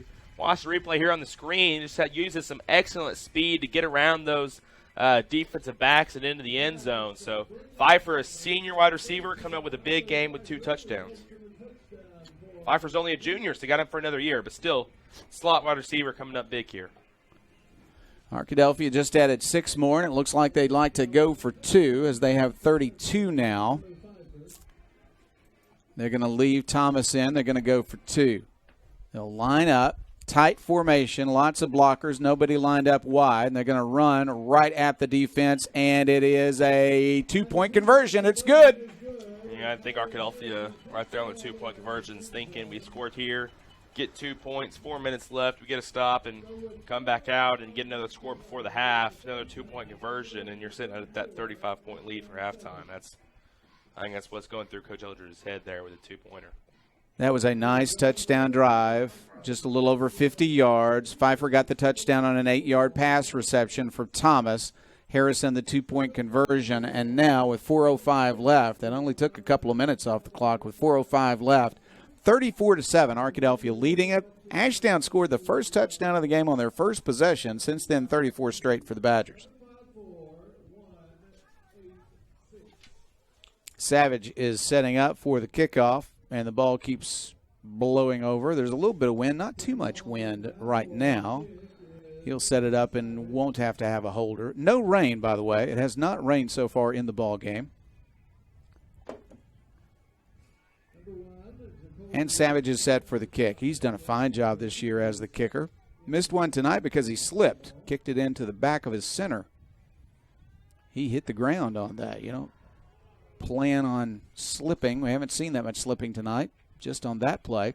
Here's kickoff return on the run up to the 20-25 to the 28-yard line. Arkadelphia will converge, and eventually the Badgers will have 10 players right there at the football. That's what they're looking for, Caleb. Yeah, good tackle there. It was a good job actually by Ashdown to get up past the 20-yard line. That's one of their better starting field positions in the game here at the 29-yard line. But this Ashdown offense going to want to get something going here before the half. They had that great first possession, and since then really unable to get anything going.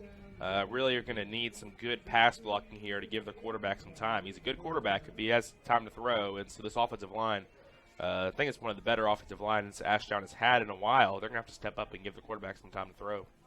Arkadelphia gave up a long drive on the first possession by Ashdown, but they have dominated since then. A little bit of a high snap. He will keep it, though, and he wants to throw, and he's hit, and he fumbles. Arkadelphia's got a chance now. They're going to pick it up. Sanders will make the tackle, but Arkadelphia has the possession at the 10-yard line. Yeah, it was that Sammy Hawthorne making the tackle on the play, and it was Jason Campbell coming up with the fumble. So great job by this Arkadelphia defense getting a turnover and getting some great field position for the offense to lock this game up before halftime. Arkadelphia will send its offense on with only 10 yards to cover. It's first down and goal. Ball right at the 10-yard line. They sacked the sophomore quarterback Kielbach, who played so well in the first quarter and really hasn't had much of a chance to throw the ball unencumbered here in the second quarter. Arkadelphia has 3 touchdowns already in the second quarter, I should say. Now a chance to add one more. Thomas is the quarterback. Harrison is the running back. They're going to hand it to Harrison. Harrison will hit the secondary and score another touchdown. Kyron Harrison with another score, and Arkadelphia adds to that lead. Yeah, Harrison able to get around that right side there, pulling guard, some big hole to run through, and Harrison just a faster guy on the play, getting into the end zone. So it's a big 2-point conversion here, though, for the Badgers.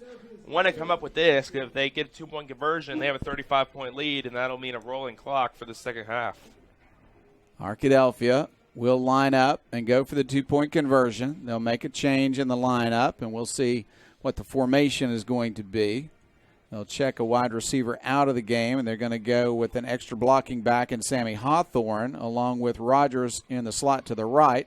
The running back is Harrison. They're going to fake it to Harrison. He wants to throw the ball. He's got a wide-open receiver, and he's got it. Nice diving catch. That's a 2-point conversion for Sammy Hawthorne, and Arkadelphia has a 35-point lead. Yeah, Hawthorne's the guy that made the tackle that caused the fumble to get the ball to the 10-yard line, and now he's the guy that catches the 2-point conversion. So good little series of plays there from Sammy Hawthorne. I don't know if you're wondering, guys, what the scores are for the other games in the conference. Arkadelphia up here by 35 points, 3 minutes 45 left here in the second quarter. But there's some good games going on around the conference. Nashville, a game we're looking at. Nashville is tied with Arkadelphia now for second place in the conference, and Nashville is leading Harmony Grove at halftime, 28-0. But then the big game of the week here, Robinson playing Bauxite. Bauxite undefeated in the conference. Robinson 3-1 in the conference. Their only loss has been to Arkadelphia. I'll tell you what, Bauxite is leading at halftime, 7-0 over Robinson. Wow, 7-0 at halftime over Robinson. The game's being played at Robinson as well. They've had a lot of rain in Little Rock today. I wonder how much weather is affecting that contest. Say weather would be on the side of Bauxite with their run-heavy offense.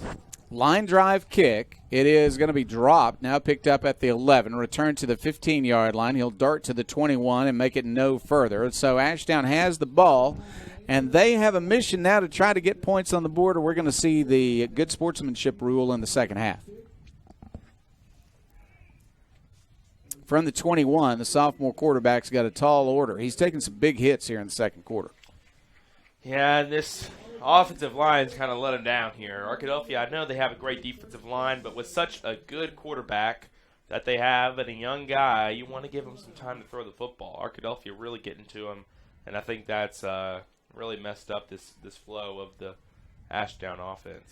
Panthers take some time on the sideline. They talk about it. Now they're going to come out as a unit and line up. Conversation now between the coach and the officials. And Now, previously, we saw the mercy rule take effect in the second quarter at the request of the coaches, and now we're going to have a conversation, I think, on the home side after a conversation with the Ashdown coaches. They're going to line up and play. They're going to line up and play. So there we go. Not sure what the conversation was about. But we'll see a handoff on first down. They're going to run to the right with Sanders, and Arkadelphia will stop him with a gain of 1. They might give him 2 on forward progress. That time Sanders just not able to get much room at all. We saw him have a lot of success earlier in this half, but on these past couple drives, Ashdown's offense has just puttered out every single time that it's come out on the field. We saw last time out a turnover forced by the Badger defense, but now, just like you said, the sophomore quarterback really does have a tall order on his task, trying to get his team at least back in range and not have the sportsmanship rule go into effect here. Second down, 8 yards to go for Kielbach and his offense. He wants to throw. He'll fire the ball to the far sideline, and it's almost intercepted, incomplete, as Arkadelphia defended it well. Look at Witherspoon over there running stride for stride with the receiver. And once again there, the quarterback airing the ball out. Not the best throw. The defender for Arkadelphia, Witherspoon, running right next to the receiver that time, not being able to get the exact right pass like we saw there in the first drive of the game that the quarterback had. But that time, ball goes a little bit over his head. Witherspoon almost is able to pick it off. But nonetheless, once again, still with just under 3 minutes left in the half, we got another long third down for the Panthers. Third down, 8 yards to go. Pistol formation this time. They're going to fake the run, and, man, the running back ran the wrong way, and the quarterback is sacked again. My goodness. That's just kind of sad on the play because the quarterback there turned the wrong way, just holding the ball out, waiting for the running back to come, but the running back ran to the other side of the quarterback at his back, and so. I'm not even sure he saw the running back. He seemed to wait for him to show up, and he was already on the other side of him. Goodness gracious. Ashdown struggling now to keep it together. Disappointing there from Ashdown. Punt formation, but the punter's not out there. There he is. I'm sorry. I got him. You're looking through the binoculars. You gotta move it over. I do. I got to do that to see the numbers. Here's the kick, and it's a line drive shot that is allowed to bounce, and now is returnable for Arkadelphia from the 46-yard line up to the 45 of Ashdown, and knocked out of bounds is the return man for the Badgers, and that was Harrison. But he's all right. You can't hurt him. That was the first big hit we've seen on Harrison this year. Usually Harrison's the one laying out the hits. That time had one of those big linemen from Ashdown, stayed in his ground, stayed in strong, and Harrison bounced off of him and out of bounds. He's kind of smiling. I think he enjoyed it, guys. It's first down. Arkadelphia at the 43-yard line of Ashdown. Now 1:57 left before halftime, and Arkadelphia's got a chance to hit 49 or 50 before half. It takes a special kind of guy, to get hit really hard and come up and say, hey, I kind of like that. Hit me again. Yeah, he is not afraid of contact. A running back. That kind of guy's a running back. He is not afraid and a linebacker, too. Linebacker. First down, Thomas at quarterback. He will pass the ball, throws it into the flat. That's complete to Rogers. He's becoming a real weapon at receiver. That's a first down ball inside the 30 to the 27-yard line. Yeah, good pass there from Thomas, able to get the ball up over that linebacker, just kind of floated it up like a jump shot in basketball over the linebacker and into the hands of Rogers. So Thomas really showing himself to be a good passer here on offense. First down, Thomas will hand off this time. Here's a running play. Harrison has some room. He's inside the 20, inside the 15. There are 4 Panthers that will finally drag him down just short of the 10-yard line. Yeah, good running from Harrison, making some nice cuts around the defender, staying behind his blockers, and able to get down to the 10. And this Arkadelphia offense just continuing to move, continuing to churn away and pick up yards. Bond eventually made the tackle, as you said earlier. He's really a fine player at defensive end for Ashdown, but he's not had much help on defense tonight. Well, you can tell you what, sophomore, he was the quarterback for Ashdown, and so not too often you see a defensive end / quarterback. So I guess they decided to focus him in on defense for this season. A flag goes down just before the play. It is first down and goal now, so the ball is touching the 10-yard line. First and goal from the 10, but let's see what the penalty will be. Ashdown, yeah, they lined up offside. So to the 5-yard line, first and goal from the 5. One of their right defensive end there jumped off sides whenever Arkadelphia got set, so that's going to be 5 yards every time. Whitten lines up to the right side at tight end. Arkadelphia looking awfully strong tonight. Jay-Sean Davis also in the game for the Badgers, the young sophomore. Here's a passing play, but a lot of trouble. Thomas runs away from that trouble and can throw the ball. Now he's going to run. He'll go inside the 10 and be run out of bounds. Wow, it's good pressure there from this Ashdown defense to force Thomas out of bounds. That's a 4-yard loss in the play. Used his speed not to make it a 10-yard loss, but ended up losing 4 from his run out of bounds. Put the Badgers back around where the ball started before the penalty. That ball at the 8-yard line at 2nd down and goal. Harrison still in. He's been a touchdown machine all season long. Thomas at quarterback. He's thrown the ball well tonight. Obviously, he's a great runner.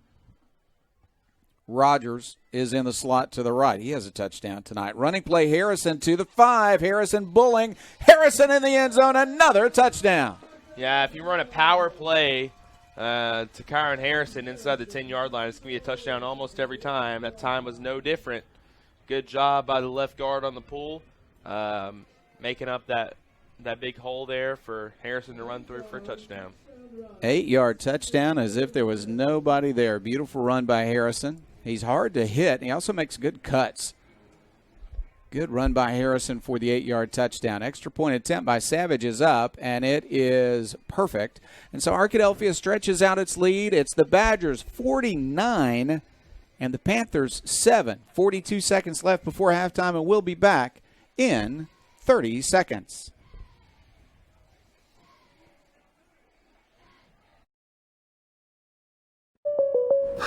Finally got me, Ben. What's that, Rick? The Clark Street crater, the mother of all potholes. For decades, it's tormented the people of this town. They try to fill it, but it always returns. Got me good. But you know, State Farm's got you, too. You ain't nothing! Are you trash talking a pothole? Yeah. Yeah, I am. Go with the one that's here to help life go right. State Farm. Call State Farm agent Austin Wingfield at 870-246-2162 today. Kyron Harrison just scored his 3rd touchdown of the night. He also has scored on a 2-point conversion. Pfeiffer has scored a touchdown tonight. Thomas has thrown a pass to Rogers for a touchdown tonight, and Pfeiffer has he scored 2 touchdowns tonight, I should say. A 67-yard pass reception and then an 8-yard touchdown as well. So Arkadelphia scored 49 straight points, and the Badgers lead at 49-7. Kickoff return, a short kick this time to the 30, and the return will go to the 36, maybe the 37-yard line. Ashdown will take over at that point with 35 seconds left before half. And now with just a couple ticks left on the clock here in the first half, not sure whether or not Ashdown's going to try and go the distance for a touchdown. I mean, honestly, I wouldn't be surprised there after really their first drive of the game was their best one, and able to get a touchdown in just a couple of plays, highlighted by that long touchdown pass. We know Ashdown's quarterback has the arm to do so and go the length of the field, but it's just a matter of whether or not the coaches are going to try and do that as well. We're going to see a lot of people play tonight. I always love that. We want to mention one sophomore who's really made a home for himself at defensive end, and that's Landon Kewen. He has been starting and playing very well, only a sophomore at defensive end. He's in right now. One of those Badgers that has really dominated Ashdown's offense. After that first possession and a long touchdown drive for the Panthers, they've been able to do nothing. Running play on first down and a loss again. Yeah, that time the pulling guard not able to make any kind of block there on Jason Campbell, and he and I think Lawson there were in the backfield to make the tackle. Yeah, they're going to call a personal foul against Arkadelphia because when the whistle blew, they didn't tackle him to the ground, but they threw him to the ground, and it wasn't all that flagrant. The crowd not happy about the call, but they did give him a little push after the whistle. And so it's going to be a major infraction against the Badgers, moving the ball up to the 50-yard line, first down and 10 for the Panthers.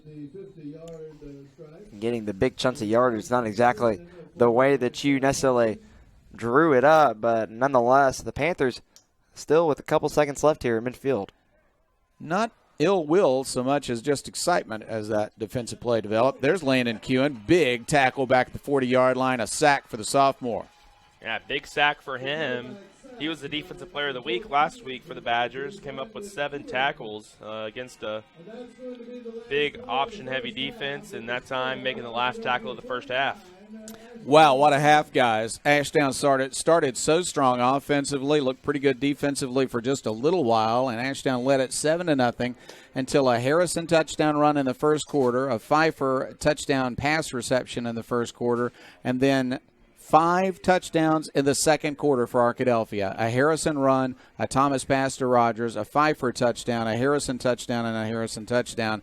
Arkadelphia just dominated on every single possession, got a lot of touchdowns, got it in a hurry, and will be in the good sportsmanship rule in the second half. It is Arkadelphia 49, Ashdown 7. We're at halftime, and we'll be back in 2 minutes.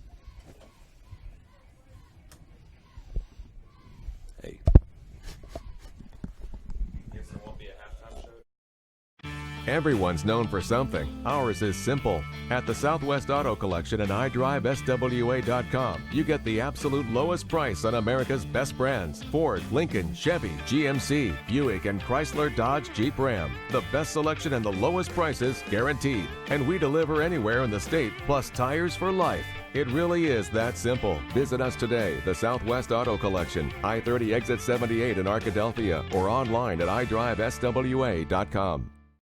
At Eccles, Thompson, and Kneebone CPA, we seek to provide accounting, tax, and financial planning services to individuals and small businesses with proficiency and integrity. Serving Arkadelphia since 1977, our staff looks forward to meeting your financial goals of today and also becoming your financial advocate for life. Visit us at 205 North 25th Street or call 246-8991 today. Eccles, Thompson, and Kneebone LTD says Go Badgers. For over 75 years, Mary and Martha's Florist and Gifts on Main Street in Arkadelphia has served the people of Arkadelphia and her surrounding communities, providing a wide variety of floral and gift needs. Do you have a special occasion that calls for just the right touch of creativity? Join the many who call David Goodman at Mary and Martha's to create a floral arrangement to fit their needs and budget. Call Mary and Martha's at 870-246-2446 or visit their location at 921 Main Street in Arkadelphia. Mary and Martha's Florist is a proud supporter of the Arkadelphia Badgers. Thanks for meeting me here. No problem. You know, Farm Bureau Insurance has local agents making this kind of thing real easy. Well, your auto insurance has saved me a lot on old Becky here. Harold, your dog swallowed the remote again. Who's that? Older Becky. Oh. Ugh. Real service, real people. That's Farm Bureau Insurance. Call Clark County Farm Bureau today at 870-246-4554.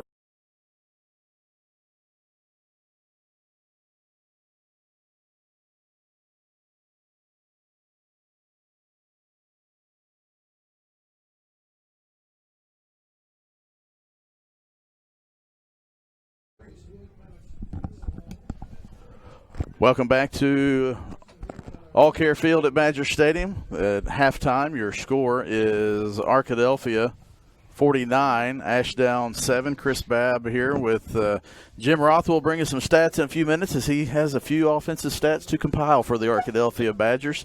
We're joined by Jason Jones, Executive Director of the Arkadelphia Promise. And Jason, at this time, most home games that we would be showing the Arkadelphia Badger Pride Marching Band, and even if we weren't, you wouldn't be in here because you'd be watching your son march with the Arkadelphia Badger Pride Marching Band. But because of the weather and the rain and the wet, Mr. Seal decided, probably a wise decision, have to make that decision a lot earlier, that the band would not perform tonight. So if you're tuning in at halftime, we apologize for the weather. Can't really control a whole lot of that, but we are glad that it has not rained a bunch during the game tonight.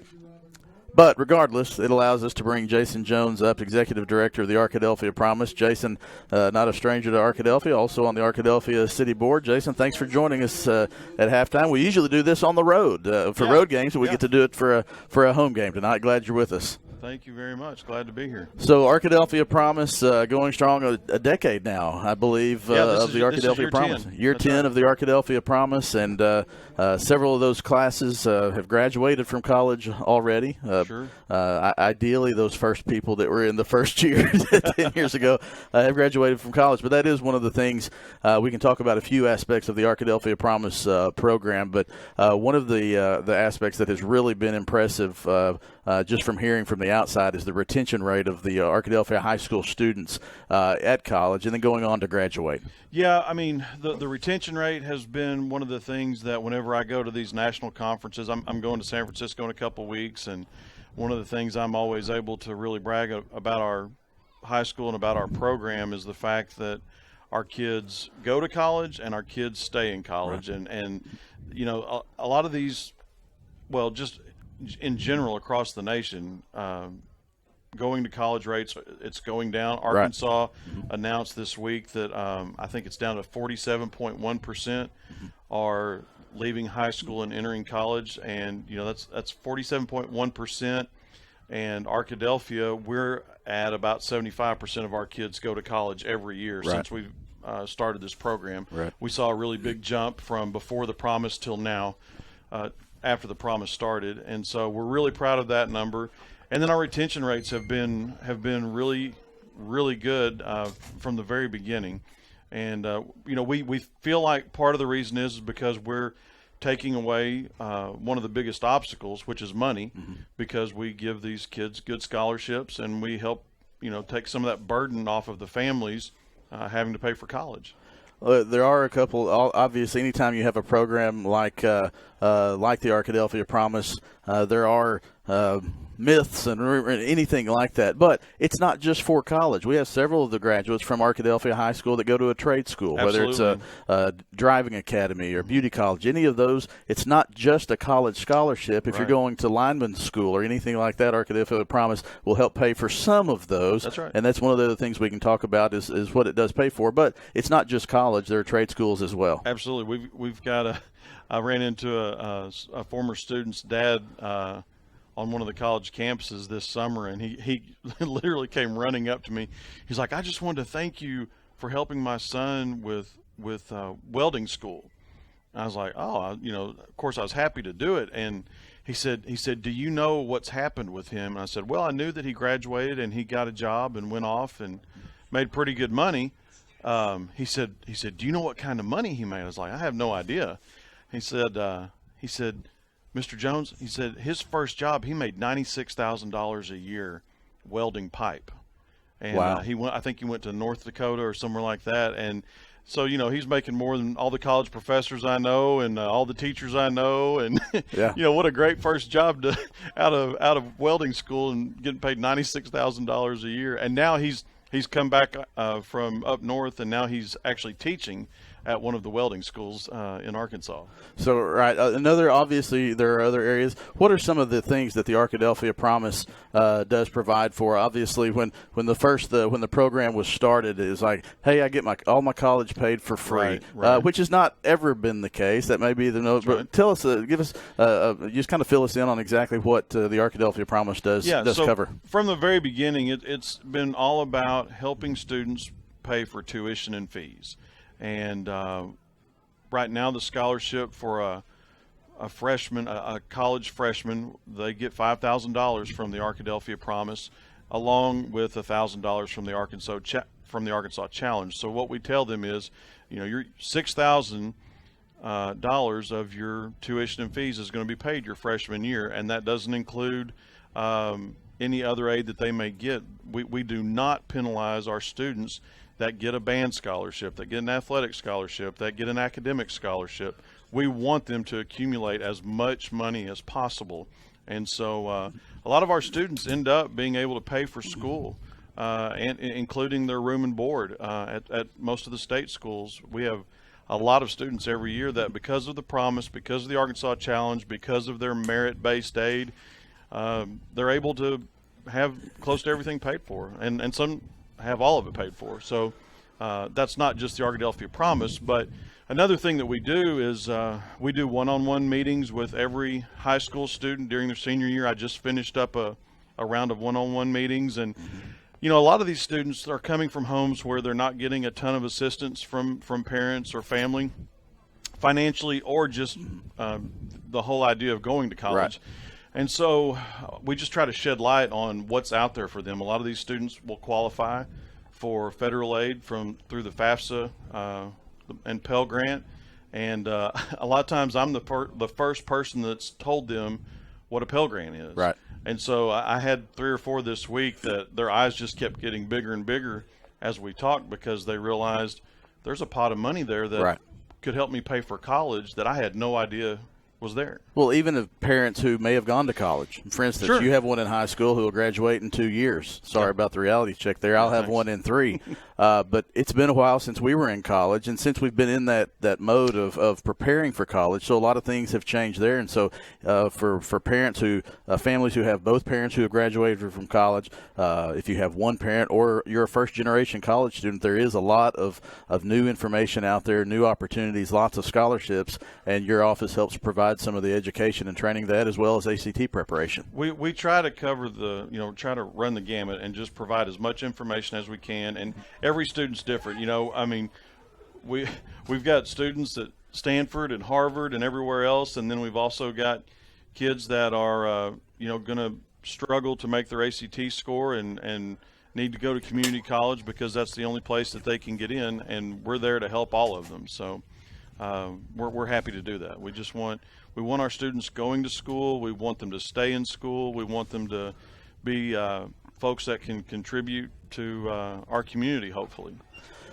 We take a look at some of the one of the other neat activities, events. I guess probably your biggest event of the year is the Arkadelphia Promise signing ceremony.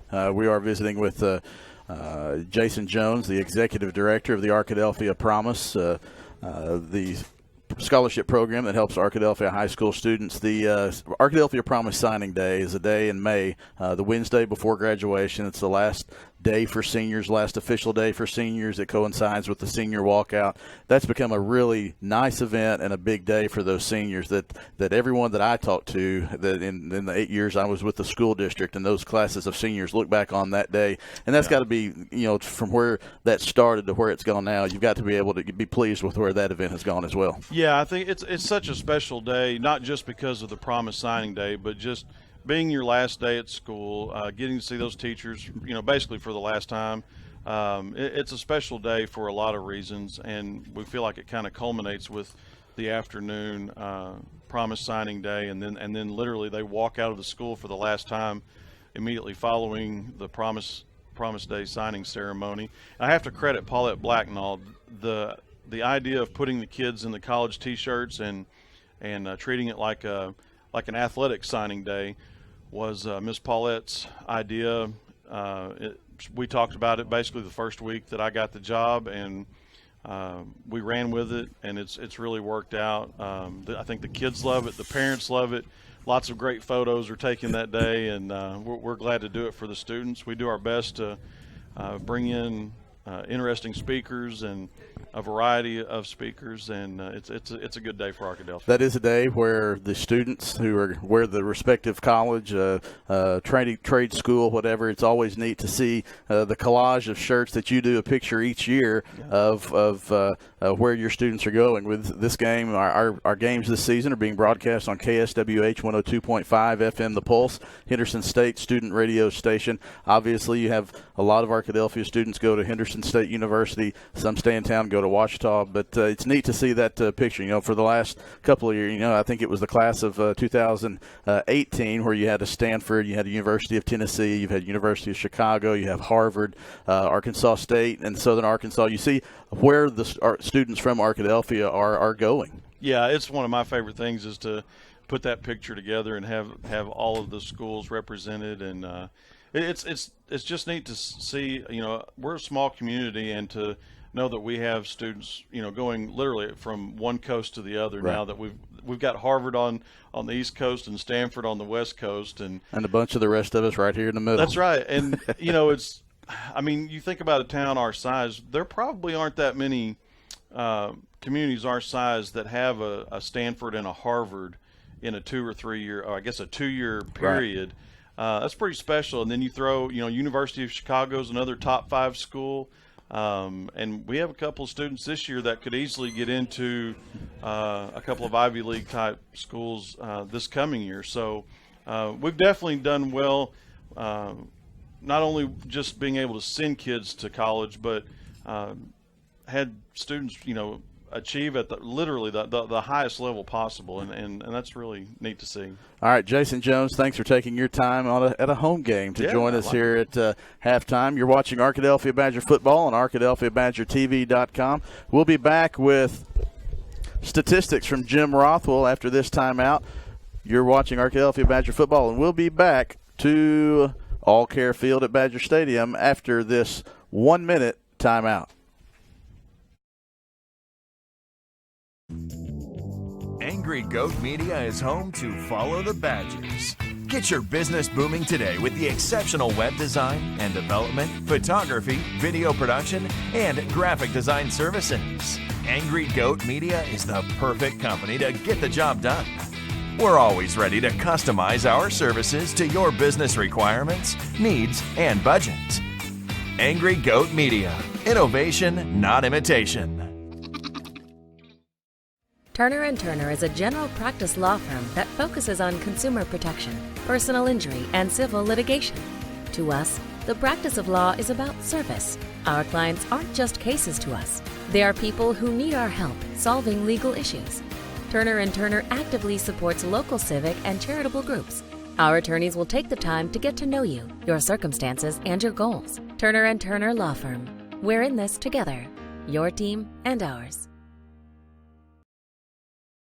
Welcome back to All Care Field at Badger Stadium on the campus of Arkadelphia High School. We're at halftime. Your score, Arkadelphia 49, Ashdown 7. Chris Babb joined now by Jim Rothwell to take a look at some of the first half statistics. And Jim, there are a lot of them. This time last week you talked a lot about rushing yards from Kyron Harrison and rushing yards from Buster Thomas. Tonight you get to spread that around a little bit because the Badgers have spread that ball around offensively as well. Really keen to talk about that. Let's talk a little bit about Ashdown. Their first drive was 71 yards. Since that time, they have had 1 yard net. Wow. They have a total of 72 yards at halftime. 9 yards rushing on 19 carries. That's netting out the losses and things like that, the sacks, for less than half a yard a carry on that. That's, again, netting sacks. They got a lot of yardage passing on that first drive. He started off real hot, the quarterback did, 4 for 4, and then he's 4 out of 9 now for 61 yards, and the 1 TD, and then, of course, the running back came in and had a touchdown pass too, but on that little pass to the tight end. So again, after that first drive, the defense has shut, particularly the running game, they have shut it down completely. And then the pressure on the quarterback has just prevented him from having any time to throw and look downfield. So the defense has done a great job, again, pitching a shutout right now. Offensively, it was the Guy Harrison show. 12 carries for 110 yards and a half, a little over 9 yards a carry, 4 touchdowns. And the only reason he probably doesn't have more yardage is because some of those touchdown runs were just about 20 or 22 yards. If he'd been anywhere on the field, he probably would have had a 50 or 60-yard run. So he had so much room and space. But Buster Thomas, 6 out of 6 passing for 153 yards, 2 TDs, no interception. I'm going to intercept you. I'm going to interrupt you there for a second. Coming into the game, Buster was 10 of 13 passing. So now Buster is 16 of 19 passing. And really, we had 2 incompletions against Harmony Grove, and I think 1 the previous game against – no, he had none in Fountain Lake, so they all came – so 16 of 19 passing in 2.5 games for Buster is not a bad start. It's not. And, again, last week I think he was right at a little over 100 yards maybe, and, again, 153 tonight. If Arkadelphia throws for 150 yards and a half with their running game, they are extremely hard to stop. I think he actually had the 7 completions for 42 yards last week. So only average 6 yards of completion. Yeah. But tonight, 153 yards passing to go with the rushing. You're exactly right on that, Jim. Yeah, and so total yardage here in the first half is right at almost 300 yards in the first half. 153 passing, 144 rushing, 19 carries for a little over 7.5 yards of rush there. Again, very balanced offensively, and again, when that passing game is working, just it doesn't have to throw for 300 yards, but if they can throw for 150 in a game, it loosens that defense up, and both Buster and Kai in this case, and when Cannon gets back, too, right. It'll really give him some opportunities to make some yardage. Yeah, Kyler 5 for 2 touchdown catches tonight. The one long one, then the swing pass out and let his speed get on the outside. Ricky Rogers with a long touchdown catch in which he just got inside leverage on the defender and just ran right by him. Buster placed it in ball. I think the safety might have had a chance if he had, the safety for Ashdown was probably a little bit closer than it looked, but Ricky found a great spot. Buster put it in a nice spot, and then you have Staten Whitten catching a pass as well. They really spread it around offensively. There were several good catches. Staten Whitten was a little bit high. He pulled it, reached up and pulled it in. Ricky made similar to what he did in Fountain Lake against Fountain Lake. Yeah. And then maybe that safety really didn't want to get in Ricky's way. If I'm playing back there and I see Ricky coming with a full head of steam, I think I may just slow down a little bit. Safety might have been a wrestler. He saw Ricky wrestle last year too. But Jim, thanks for that statistical report. We are about 15 seconds from the halftime period being over. The teams are out on the field doing their their halftime warm-ups, and we will be back with the second half of action when Arkadelphia Badger football continues after this 60-second timeout.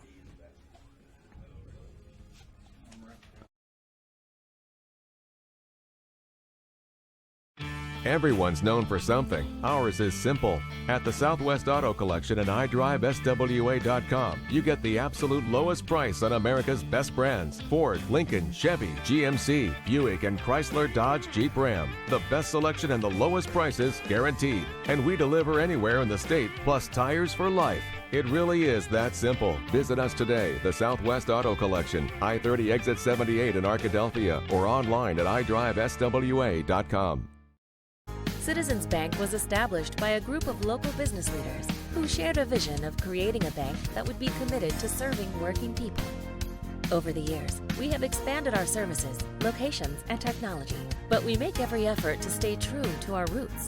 Citizens Bank is owned by local shareholders and governed by a local board of directors, most of whom live, work, and invest alongside our customers. We continue to take pride in a heritage of independence that honors the vision of our founders, and we remain dedicated to the financial progress of the people we serve. Would like to thank all of our sponsors. Easy for me to say, Dr. Root, all season long for making these live streams possible. Thank you, and you can tell them that you appreciate their support of this and being able to watch the games, especially when the Badgers are on the road. And they are not on the road this week. Jeff Root, they will be back on the road next week at Bauxite. And that game, depending on what finishes up, how that result finishes up in Little Rock, could be another big game, just as it was last year at this time. Oh, it's going to be a huge game. There we go. We're going to be a huge game. Chris, stay on the air with me for just a minute because we've got something to talk about. I know you're wearing 2 headsets tonight. He's directing and speaking to us on the air. Thank you for the halftime show. Great interview with Jason Jones. I tell you what, it's my 40-year high school reunion this weekend, Chris. Tell me that's hard to believe that I don't look like I've been out of school for 40 years. Yeah, terribly hard. I don't believe it, boss. I don't believe that you've been out of high school. I might have believed it last year, but not now. Okay, not now. Well, I tell you what, I want to say hello to my classmates from the class of 79, going to be gathering this weekend, not only tonight, but they're also going to be gathering tomorrow morning at 11 o'clock at Arkadelphia High School in the Little Theater. We'll have a memorial service for the 20 of us who are no longer living. And that's something we've done every year since the 10-year reunion. Very meaningful time for us to get together and remember our friends that are not with us anymore. And every year, every time we've done it, I should say, some of their parents will come, their friends, their family members. We hope that will happen again tomorrow morning at 11. And we appreciate Nikki Thomas and Steve Patterson and Paul Civils, all those at Arkadelphia High School that have cooperated to make that a special time and open up the school for us on Saturday morning. That's going to happen tomorrow morning. Then tomorrow night, a little banquet, get together at the Family Enrichment Center there at Feaster Park, and we're going to have a little bit of fun remembering the old days of 40 years ago. And I don't know if we'll remember it as it actually happened, Chris, but it's going to be fun anyway. You usually never do, especially, at 20 years you don't, and then 30 and 40, the quarterback becomes an All-American. Yeah, there you go. The class president becomes the CEO, ran the school. But nevertheless, we've had several weeks over this season where reunion classes have joined. We had 74 a few weeks ago in the national game. Had a huge group of the class of the 1979 championship team, which would have graduated in 80, 81, and 82. That's right. But it's always good to see those groups come back to Arkadelphia High School. Wish the weather would have allowed more of them to come to the game. They would have seen a great first half, but nevertheless, glad that they're in town. 1989 class was here a couple of weeks ago also. They had a good time. And we'll have a good time also, not only tonight, but also tomorrow morning. And it is still not raining. What a great night for football. Onside kick by Ashdown. Arkadelphia is struggling to pick it up right now. Let's see who's going to get it. The Badgers say that they have it out at the Arkadelphia 48-yard line, and that will be the call. So the good sportsmanship rule is in effect. The clock is going to run now with Arkadelphia leading this by 42. It's 49-7 at halftime. Arkadelphia with a huge lead. Ashdown tried an onside kick. It did not work. They did get it. They did give Ashdown the ball. Okay, well, there you go. Ashdown has the football, and they'll come out with their sophomore quarterback who looked good in the first quarter and then got sacked quite a bit in the second quarter. He'll line up at quarterback and get things going for the Panthers, just 48 yards away from trying to get another touchdown. They scored on their first possession, haven't scored since then. Running play on first down and a loss of 2, maybe 3. Yeah, it's a big stop there by that interior defensive line coming up with it. That was Beard making the tackle and in the backfield, so great job there by Beard. Yeah, we're going to see some of the younger guys in the game, and he came up with a big tackle, getting penetration, a tackle for loss. Darian Beard, as Caleb said, on the tackle. He's a sophomore defensive lineman, but he's 6'2" and 240 pounds. That doesn't sound like a sophomore to me. He's going to have some impact the next 2 years. There's a pass to the flat in the far sideline, incomplete, and it's 3rd down and 12. At that time, pressure was put on by the Badger defense, trying to get to the quarterback. Quarterback had to be rushed that time, throw the ball, and that time the ball was a little bit short, bringing another long 3rd down. Darian had a feature part in the Arkadelphia Choral Programs show last year, their Madrigal Feast. He'll probably do it again this year. He'll become the second Arkadelphia defensive lineman to also star in the choir program, following in the steps of Emmanuel Cooper. Emmanuel Cooper was quite a good actor, good little singer as well, and even better defensive lineman. There's a pass to the flat. It's going to gain a couple, maybe 3, but it's going to be 4th down and long. Emmanuel, we mentioned Emmanuel as I just kind of steal the headset from Caleb, but Emmanuel got to speak last week at the Arkadelphia Football Club. It was great to hear Emmanuel come back. Emmanuel graduated from the University of Memphis in 3.5 years, lettered 4 years for the Memphis Tiger football team. Got to go over and see him have his first career start his sophomore year against UCLA. And so Emmanuel came back and got to have a great speech. He's working for a neurological pharmaceutical sales company out of Jonesboro. So it was great to hear Emmanuel a couple of weeks ago at the Arkadelphia Football Club. Punt will roll inside the 10, inside the 5, and be down at the 4-yard line. Arkadelphia will take over there. Emmanuel Cooper played Sitting Bull in Annie Get Your Gun, and he played the Baker, which is a lead role in the Stephen Sondheim musical. It'll come back to me in a minute, but a great job by was he a theater major at Memphis? He could have been. He could have been a theater major. He was good. First down for Arkadelphia, 4-yard line. I didn't get these stats before the game. I don't know where y'all are getting this from. Yeah, we have musical theater stats when it's 49-7. All right, well, you got Arkadelphia's offense back on the field now. Ball at the 4-yard line. On first down, they're going to hand off. Right up the middle it goes. There's a gain to the 6-yard line, and they're going to stop him close to the 7-yard line, but a nice little bit of a gain for the second-team offense out there. We are going to see a lot of new players, and we're going to bring you a lot of names as these younger guys are getting a lot of varsity action tonight here in the second half. It's Braylon Bailey playing running back now. He's a sophomore. He had some good rushes this year late in the game, but against Fountain Lake he had 2 fumbles in the second half, and so Coach Eldridge is sure is going to be watching Bailey out there in this second half to see if he can keep a hold of the ball. 'Cause he's a good running back, so if he has some ball security, he can get some playing time whenever Kyron Harrison needs a break. Alex Loy is the quarterback for Arkadelphia. Jayshon Davis, also a good sophomore in the game. Here is a run, and it's going to be, he's hitting the backfield. This is obviously the first-team Ashdown defense. They're going to create a loss on the play. And it's going to be 3rd down and long for Arkadelphia. Unfortunately, the youngsters had to start at their own 4-yard line. It's going to be 3rd down and 11 from the 3. And not where you want to start for if you're the second team offense from Arkadelphia. You're going to see a offensive line change here. And they're going to bring in an extra lineman, maybe. New left tackle. We're going to see a new left tackle in the game. We're going to bring you a lot of names for the Arkadelphia Badgers. Clayton Malcolm just checked in. Here is a running play and good yardage. He's up to the 10-yard line, 15-yard line, 20-yard line. That's an awfully good run on 3rd down and a first down run for a running back whose name we're going to call a lot in the next couple of years. Yeah, you're going to call him a lot. Braylon Bailey, a good sophomore running back this year, and just mentioned how if he can prove himself right now, he's going to get some playing time this year. 5'9", 170, and very good speed. Caleb looked at me a little funny because he's a senior. He's thinking, I'm not going to be here next. But you never know, Caleb. You never know. You might just have to come back to do more Badger football.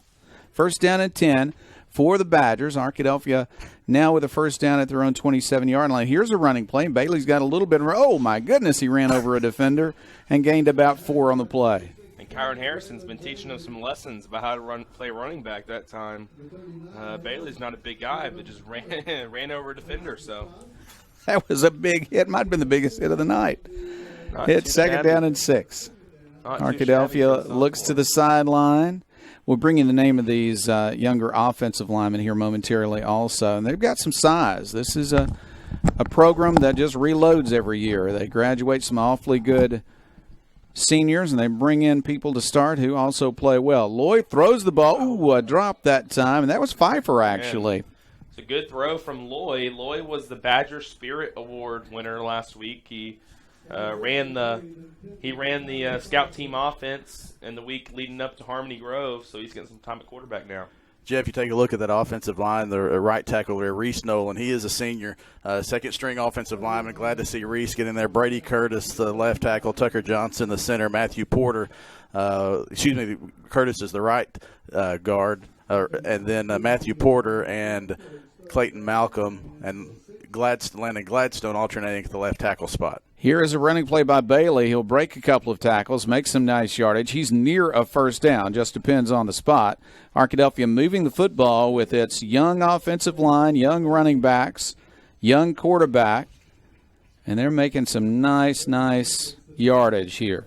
Also checking into the game for Arkadelphia at a skill position, one of the receivers is Ollie Ware, also a sophomore. Yeah, a lot of sophomores going to get playing time here for Arkadelphia, so it's a good opportunity for these younger guys to. Well, Chris Babb is reminding me how old I am and that I called his dad's name years ago as a Badger. That's fine. I like that. Here's a running play, and Bailey is going to lose yardage this time, as it was Panther. I think it's the starting quarterback that made the tackle. They've checked him in on defense. Oh, no, I'm sorry. It's Bond. Bond made the tackle. He's a fine senior defensive end. It's going to be hard for a sophomore to knock him out of the play. Arkadelphia 49, Ashdown 7. We're down to 4:20 left as the clock will continue to roll here through the second half. We're in the third quarter. And when you're in a sophomore and in this situation, that's playing against these big first-teamers, senior players from Ashdown. This is not exactly a fun situation to be in. Yeah, it's a tough assignment, but they've made some first downs. Here is Bailey. He's going to make another first down, a good run. I'm sorry, he'll get back past the original line of scrimmage, I should say, after the loss on first down. And it will be 3rd down and 9. And a good run that time from Bailey. He's gotten the ball just about every single time on this drive here, getting a lot of good experience. We've seen this smaller running back, but honestly, besides when you're looking at height, he's the exact same height as Kyron Harrison, just not as big of a build as Harrison has, but nonetheless, Bailey having really good speed, and we've seen it here on this drive, and probably going to see it one more time on this play. Loy is the quarterback. He can throw the ball, but he'll hand off. And this is Bailey to the right side. He's sprinting for another first down across the 50 to the 48-yard line of Ashdown. Great job from Bailey. You got to remember this second-team offense. Number one, they're playing against the first-team defense from Ashdown. Number two, they started this drive at their own 4-yard line. Now they're in the Ashdown territory. This is a good showing from the young guys from Arkadelphia. Good blocking and a real burst of speed. He's going to be an outstanding running back. There's a flag down against the Badgers. Yeah, they're going to push him back. I didn't see the flag on the far side, but it's a major penalty. Goodness, 15-yarder? I think it's going to be a holding call from the from the spot of the foul. Yeah. You're right. From the spot of the foul, they'll take it back to the 31-yard line. So that nullifies that really good run by Bailey. They'll get third down over again, but it's third down and about 16. See if we see a pass play here from Loy. Loy, number 24. I think Arkadelphia specializes in quarterbacks wearing numbers above 20. Loy will have a whistle stop to play. Well, now some rookie mistakes. Well, I think the right guard on the play tripped and fell down before the ball was snapped. That was not part of the plan. Going to move him back to the 26-yard line. We've seen some good play by these young guys, and now a few mistakes, and it sets up third down and a long, long way to go. They're going to spot the ball at the 26. They got to go all the way to the 48 for a first down. So on third and 22, let's see what play they call up. They're going to get everybody lined up. Boy, Jay-Sean Davis is one big guy. Sophomore is going to be another good player for the Badgers. Running play right up the middle. They run a little draw, and there's a flag down. I would think they would decline it if this is a hold because they tackled him at the 30-yard line. Looks like it's going to. Some might be a play. Yeah, false start. So before the play, so that'll push it back again. Push it back again. Well, Arkadelphia went from an impressive body of work against this first-team defense to just some self-inflicted problems. They're going to spot the ball at the 29-yard line. I think Ashdown declined the penalty, though. So they haven't moved the play box yet. It's still showing third, but I think you're right. I think it's going to be fourth. They're asking about it now. They're going to change it. It is fourth down. So Arkadelphia, we believe, will punt the ball away. Mr. Lloyd's going to back up, and he's going to get a chance to kick it. Arkadelphia, though, wants to talk. Now they're going to send in the first-team punt unit. Well, that makes sense. You're going to send out the guys who are accustomed to being on the punt team. I don't think the second team was really used to punting the football. And now a timeout's been called by Arkadelphia just to make sure that the right people are on the field. When we come back, we'll have a fourth down play as Arkadelphia will punt the ball away, something that we didn't see in the first half as Arkadelphia leads in this game 49-7 over Ashdown. 1:29 left in the third quarter. We'll be back in 30 seconds.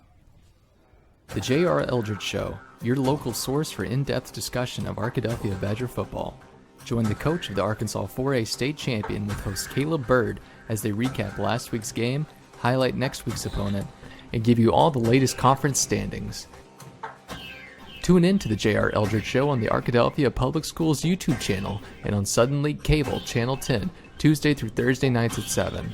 The J.R. Eldridge Show is produced by Ouachita Baptist University students.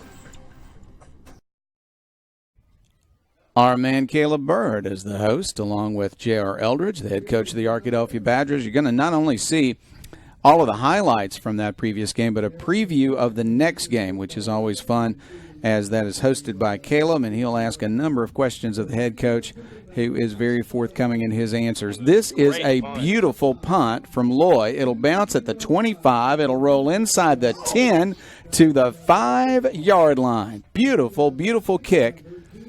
And Arkadelphia has set up the Ashdown offense with a long, long way to go to put more points on the board. Great job by Alex Loy on the punt. Eldridge told me he had a leg on him, but I didn't know it was that good. Really nice punt from the sophomore. There's not much wind. We have not had any rain during the game tonight. And that was just a beautiful punt. That was not wind-aided so much as just a beautiful punt as Loy really sent it down the field, and then it had a nice bounce as well. So they're going to spot it at the 6-yard line. One of the things you like to see, Jeff, that coaching point there that Coach Chandler and Coach Kaiser, Coach Chandler is the special teams coach. Trey Bledsoe could have let that ball keep rolling inside the 1. I mean, 5 is great field position for the defense, but he could have. There's a fumble and the ball's on the ground. Sorry, I just ran all over you, but Arkadelphia is going to have the ball. But even up 49-7, still coaching little points like that, because something like that that's the first team punt coverage. A play like that could make a big difference in a later game. Yeah, on the fumble recovery was Aiden Rowe, who is a 9th grader. Well, that is on my roster. You might give us another opinion of who that is, Chris. Alex Turley.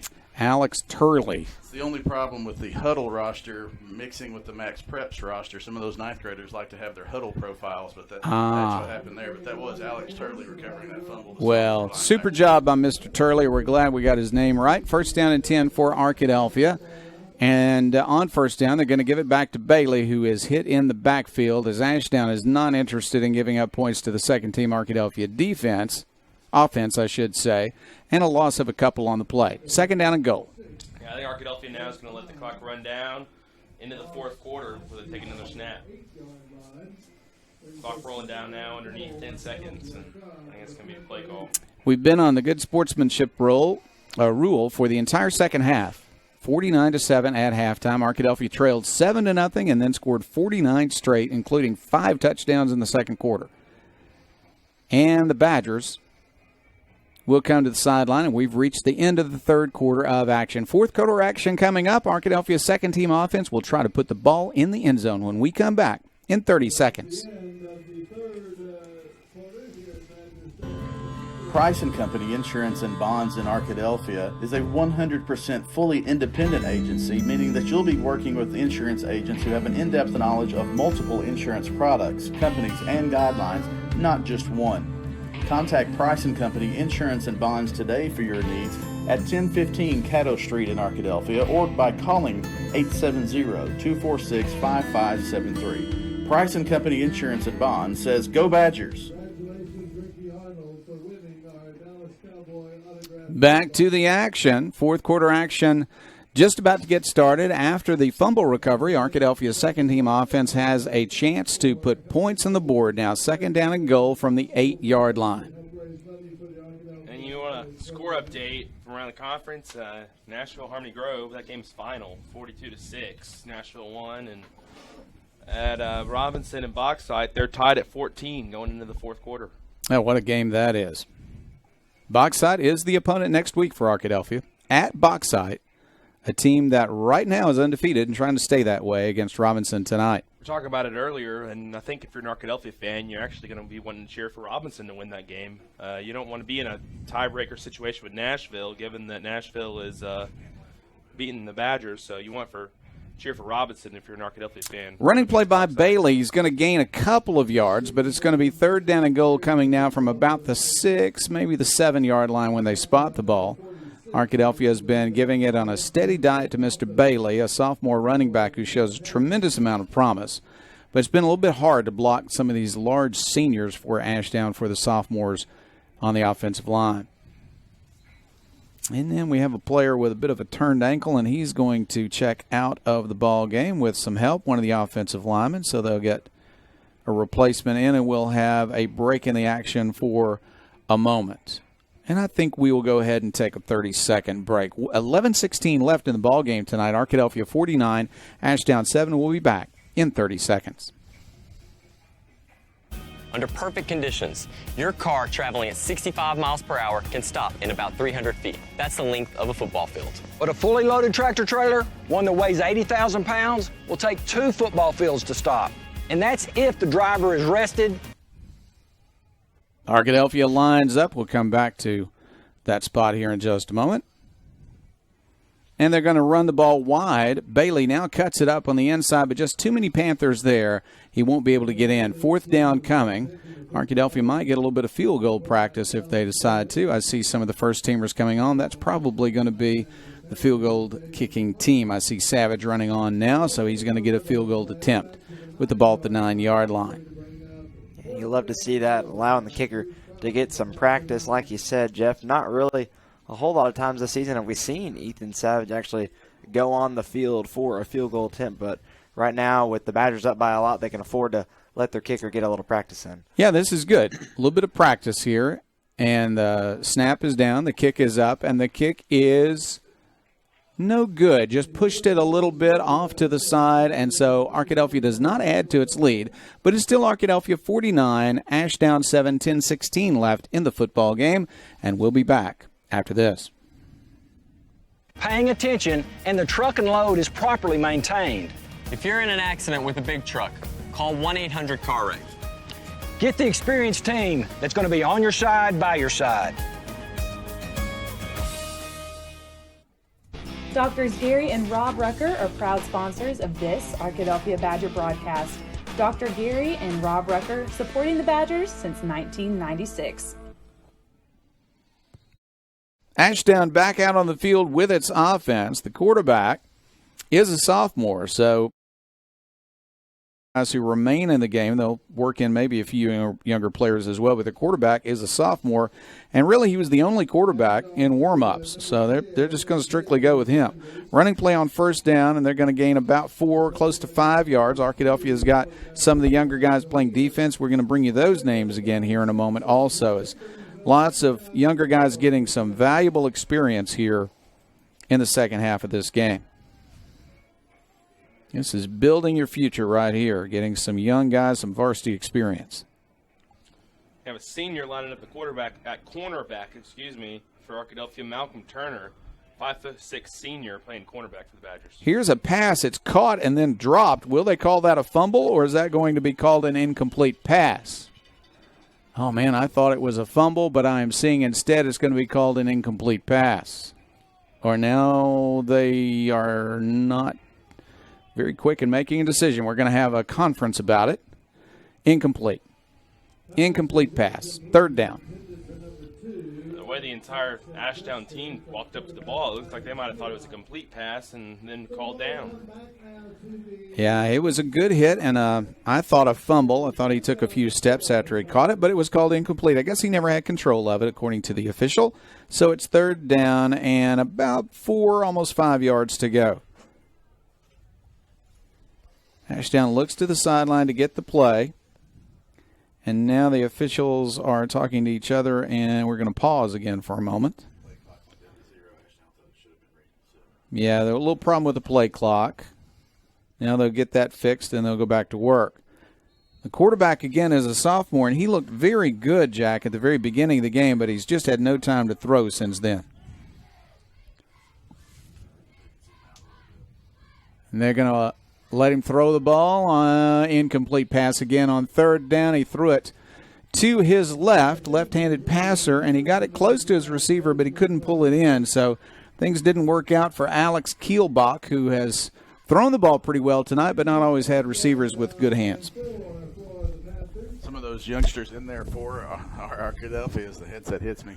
Logan Wilson, defensive back there. Had Dakota Black in an outside linebacker, Alex Turley, middle linebacker, Keelan Nelson out there, Patrick McLean, who's been injured. Good to see him back in there, and you've talked about the defensive line. Kielbach will punt the ball away. This is a good kick. It will be allowed to bounce at the 43, now picked up and dropped by Arkadelphia. Fight for the football. I think Ashdown will have it at the Arkadelphia 38-yard line. A mistake by some of the youngsters on the punt return. Yeah, it's not at all what you want to see happen for the Badger returner there, trying to get the ball. I think it might have been Pfeiffer that time back there and trying to get the ball once again. We saw, I think that's the second or third time tonight that he's, had some issues picking up the football, and that time once again not able to get under it before hits off of him, and an Ashdown player just comes and runs him over. And Ashdown's able to get the ball now inside Badger territory. Clock continues to run. We're under 7 minutes to play in the game. Kielbach, the quarterback, going to get another chance to crack this defense for Arkadelphia, although he is looking at the second defense, of course, at this point. We'll bring in more of these names as the Badgers are in on tackles here momentarily. Kielbach at quarterback will run a little reverse play, and they're coming to the near side with room to run to the 30, 25-yard line, tackle at the 20-yard line. That was a nicely designed play by the young Panthers. their sophomore quarterback, pitched it, and a good run on the play by Desmond Cornelius. Tackle on the play for Arkadelphia by Malcolm Turner.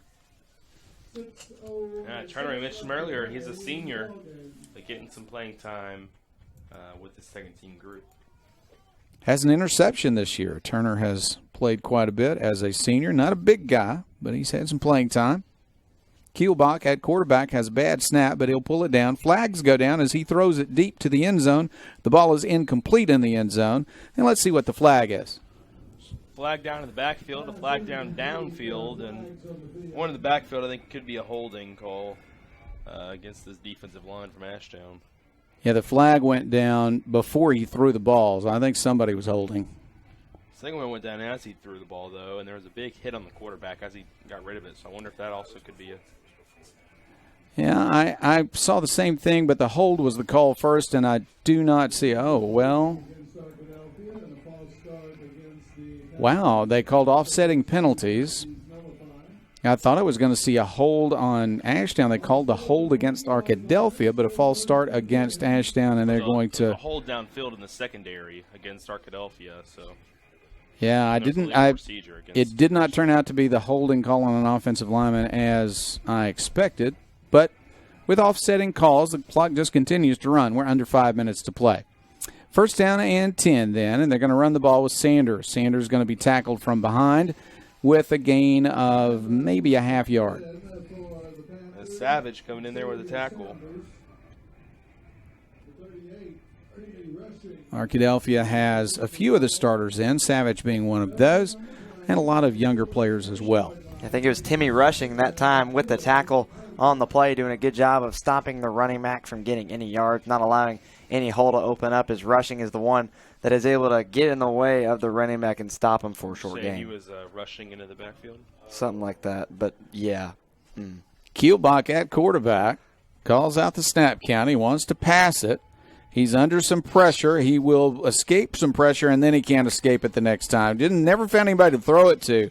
And Arkadelphia got the sack with two young men coming together to make the tackle. For Arkadelphia, it was Elijah Wheeler, the junior defensive lineman, along with a very animated Darian Beard. Well, good job by those two guys making a sack, but there's another guy in the backfield that was probably the most blatant holding call I've seen all season. No flag down on the play there.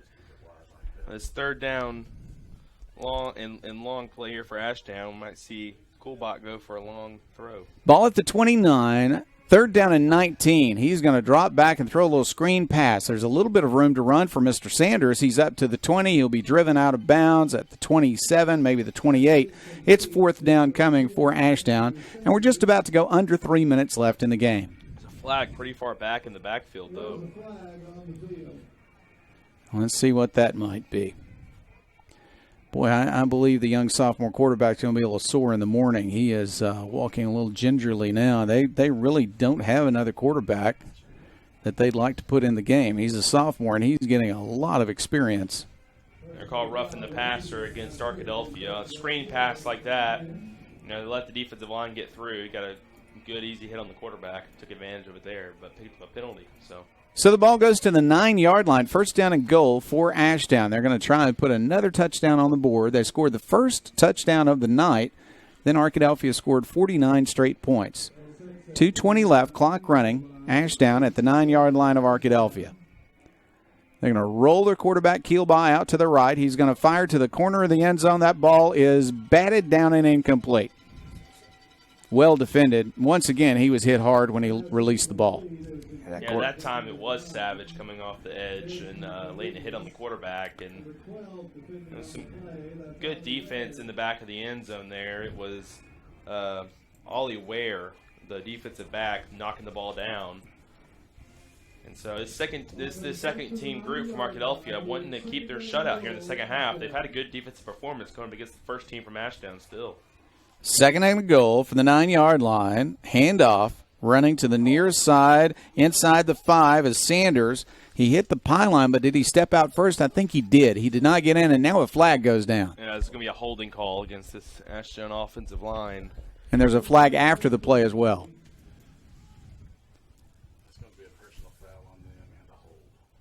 Yeah, this is unfortunate if you are a Panther fan because they're finally getting close to get back to the end zone, and they're going to be penalized, we believe.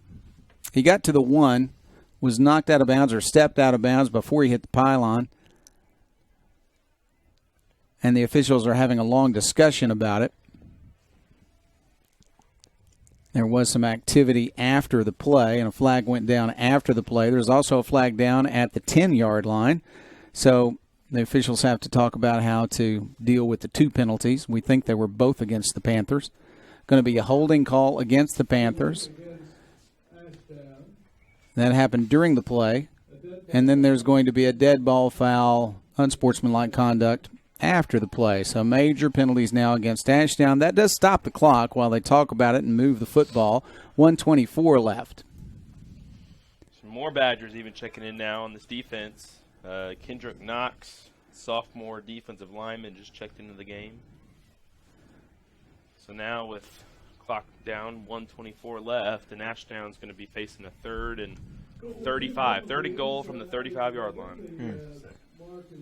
Second and goal. Excuse me. It's not quite that bad. A little bit better. They have started the clock again. We're under 1:20 to play in the contest. Yeah, the ball moments ago was at the 1, but that was a result of a holding play and then a personal, or not a personal foul, but an unsportsmanlike call. Moved them up, or back, 15 more.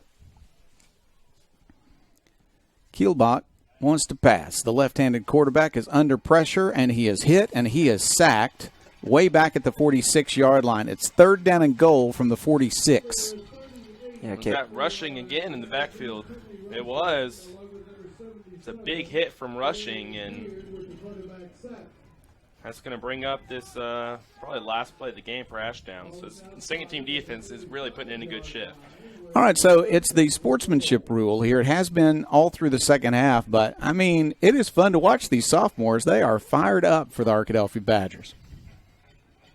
They spotted the ball at the 45, so it's 3rd down and goal for Ashdown from the Arkadelphia 45-yard line. We're down to 19 seconds left. Maybe one more play.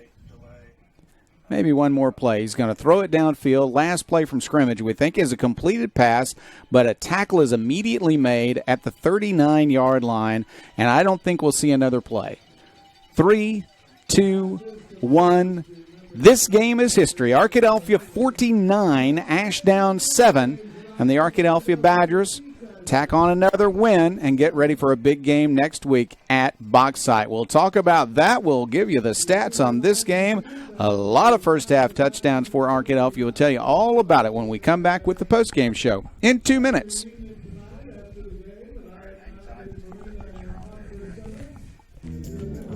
Angry Goat Media is home to Follow the Badgers. Get your business booming today with the exceptional web design and development, photography, video production, and graphic design services. Angry Goat Media is the perfect company to get the job done.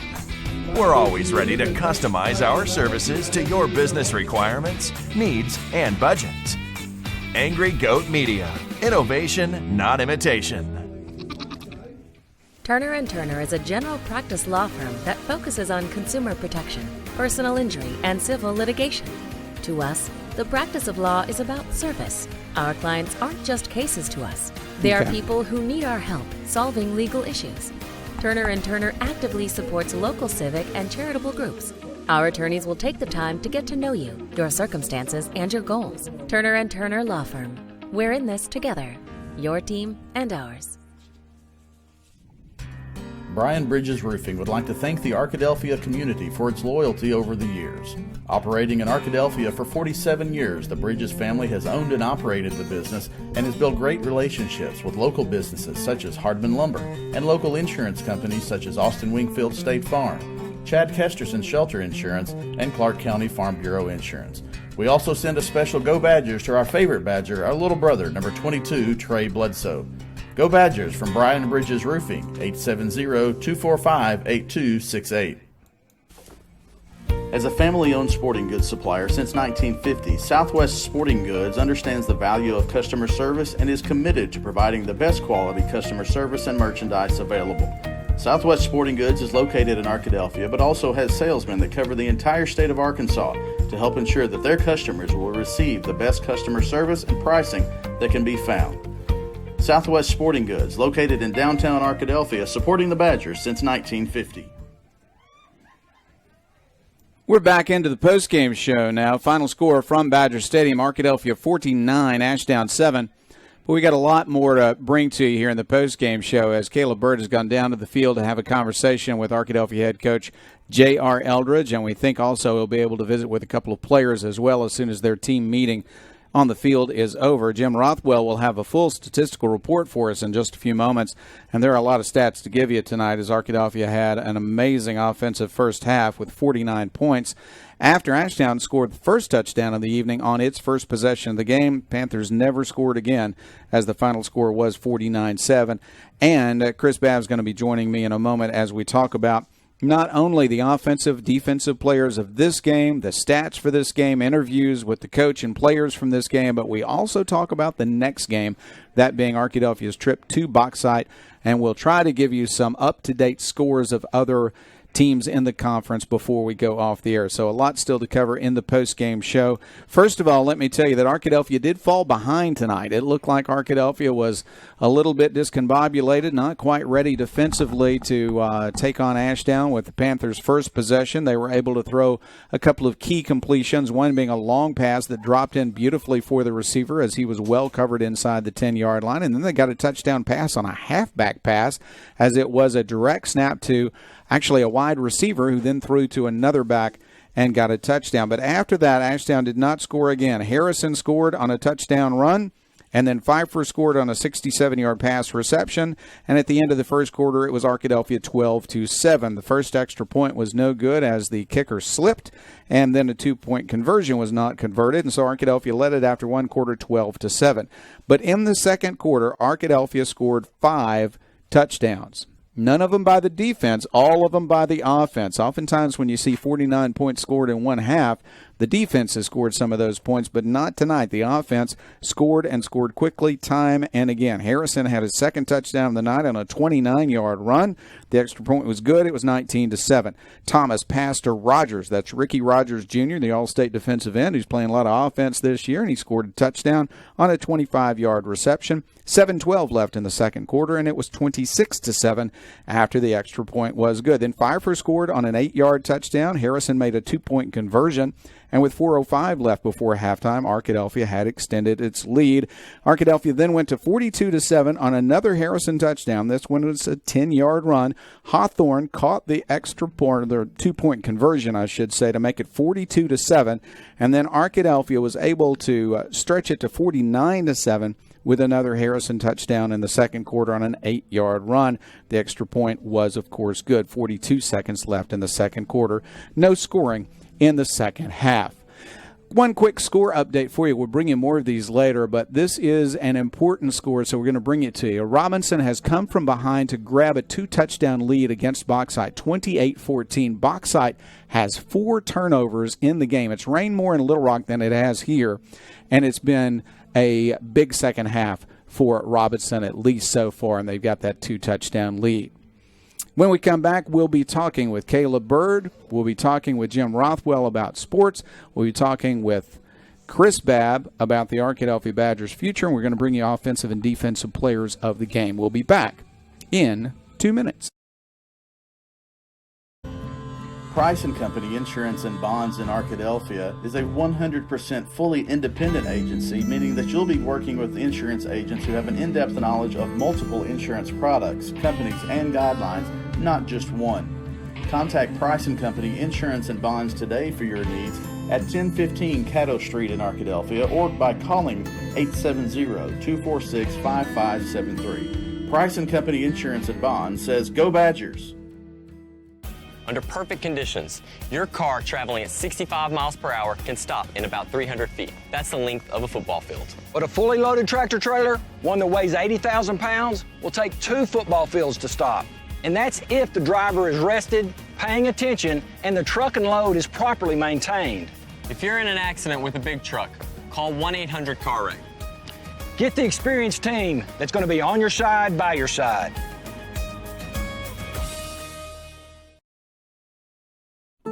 What if a bank didn't just make home loans, but taught responsible home ownership? What if a bank didn't just make business loans, but actually trained successful entrepreneurs? And what if a bank didn't just help you use credit, but helped you build and repair it? That would be a different kind of bank.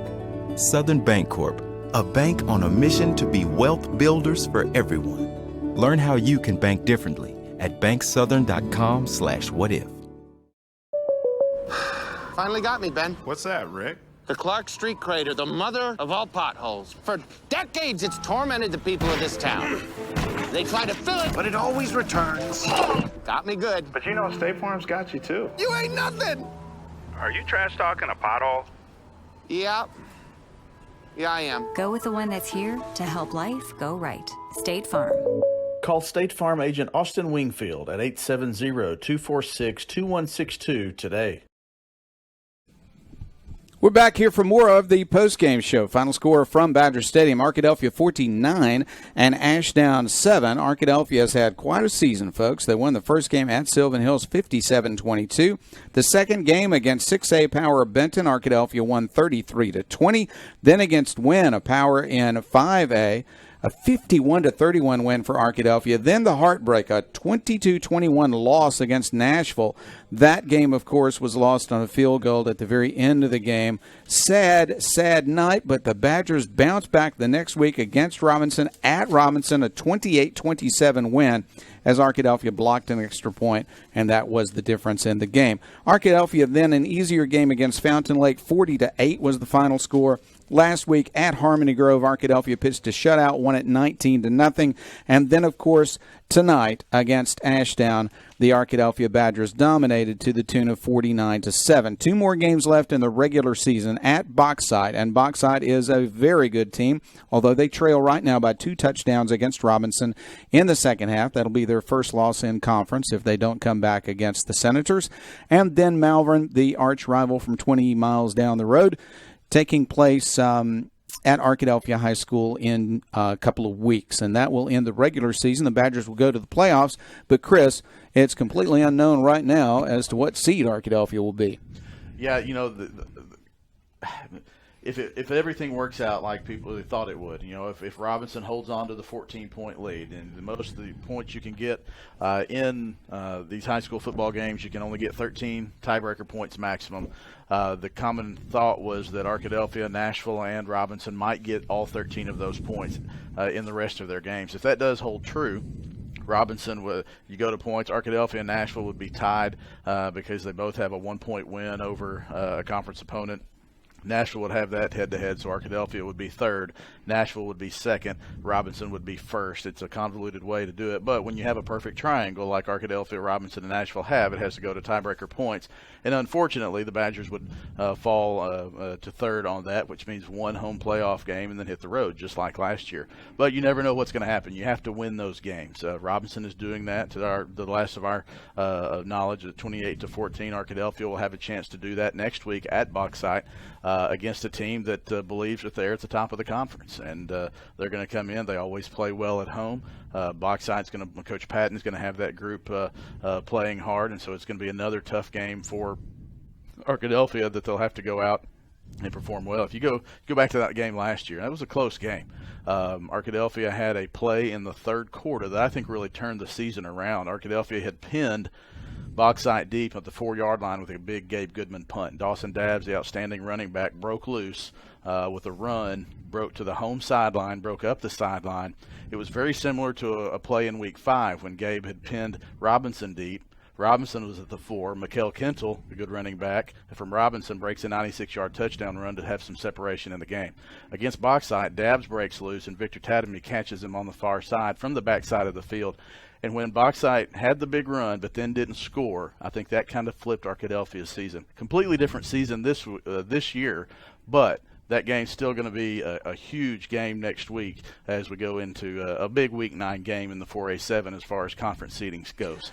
Bauxite, no doubt, has a very large offensive line, and they have run the ball well this year, even without Dabbs, who is now over at Ouachita Baptist University and got to play a lot last week.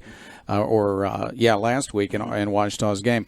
I tell you what, though, the Arkadelphia Badgers, even as a number 3 seed, beat 4 straight number 1 seeds in the playoffs last year. So we know that the Badgers can do that. You just prefer not to have to do that by being a 3rd seed. It's just going to be a lot of excitement in the last few weeks of the season. It really is. The 4A7 this year particularly is much deeper, especially at the top, than the other conferences as far as 3 quality teams like Nashville, Robinson, Arkadelphia, and Bauxite being the 4th.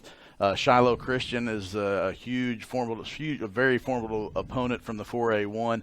They have a strong or stronger of a team that they did last year. If everything fell to form, it would be almost the exact same situation. If Nashville were to make it to the quarterfinals, they would play at Shiloh the quarterfinal week. Arkadelphia would be on the road, barring any upsets, and then it would set up an Arkadelphia-Shiloh semifinal. That is 6 weeks away from now. So that's a long way away. But if you look at the quality of the teams and what if you had if the prognosticators that get paid to do that stuff, not coaches or players, they got to prepare for the next week. We hear that every week. But if you take a look at what most people might think could happen, that's the scenario. I tell you what, it just is going to be an exciting end of the regular season and the playoff season, and it's like another season. If you play all the way to the finals, it's a half a season again. You're playing 5 games. Well, it is, and that's the thing about it. I mean, we've been spoiled around here the last 2 years, obviously, to go to Week 15. The year before that was 2016, just got to the first round. 15 was a semifinal 14-game season. So here we are in Week 8. There are several teams around the state. The teams that won't make the playoffs, they're seniors. Half the school seniors are going to have senior night, the last game at their home stadium next week, and then their high school careers are over. Here we are conditioned to going deep into the playoffs. You can't take it for granted. You have to appreciate it every time. But here we are finishing Week 8 and say, we're about halfway through the season. That's a good point, a good place to be in. You never take that for granted if you're a program that has the ability to do that. In fact, it was one of the real chores for Coach Eldridge when he first came to Arkadelphia was to convince everyone football is not a 10 or 11-week season. Football takes the entire semester when you do it right and you go all the way to the finals. Well, when we come back, we're going to have a full statistical update from Jim Rothwell, and then we'll have interviews from the field from Caleb Burt. We'll be back in 2 minutes. Everyone's known for something. Ours is simple. At the Southwest Auto Collection and iDriveSWA.com, you get the absolute lowest price on America's best brands. Ford, Lincoln, Chevy, GMC, Buick, and Chrysler, Dodge, Jeep, Ram. The best selection and the lowest prices guaranteed. And we deliver anywhere in the state, plus tires for life. It really is that simple. Visit us today, the Southwest Auto Collection, I-30 Exit 78 in Arkadelphia, or online at iDriveSWA.com. At Eccles, Thompson, and Kneebone CPA, we seek to provide accounting, tax, and financial planning services to individuals and small businesses with proficiency and integrity.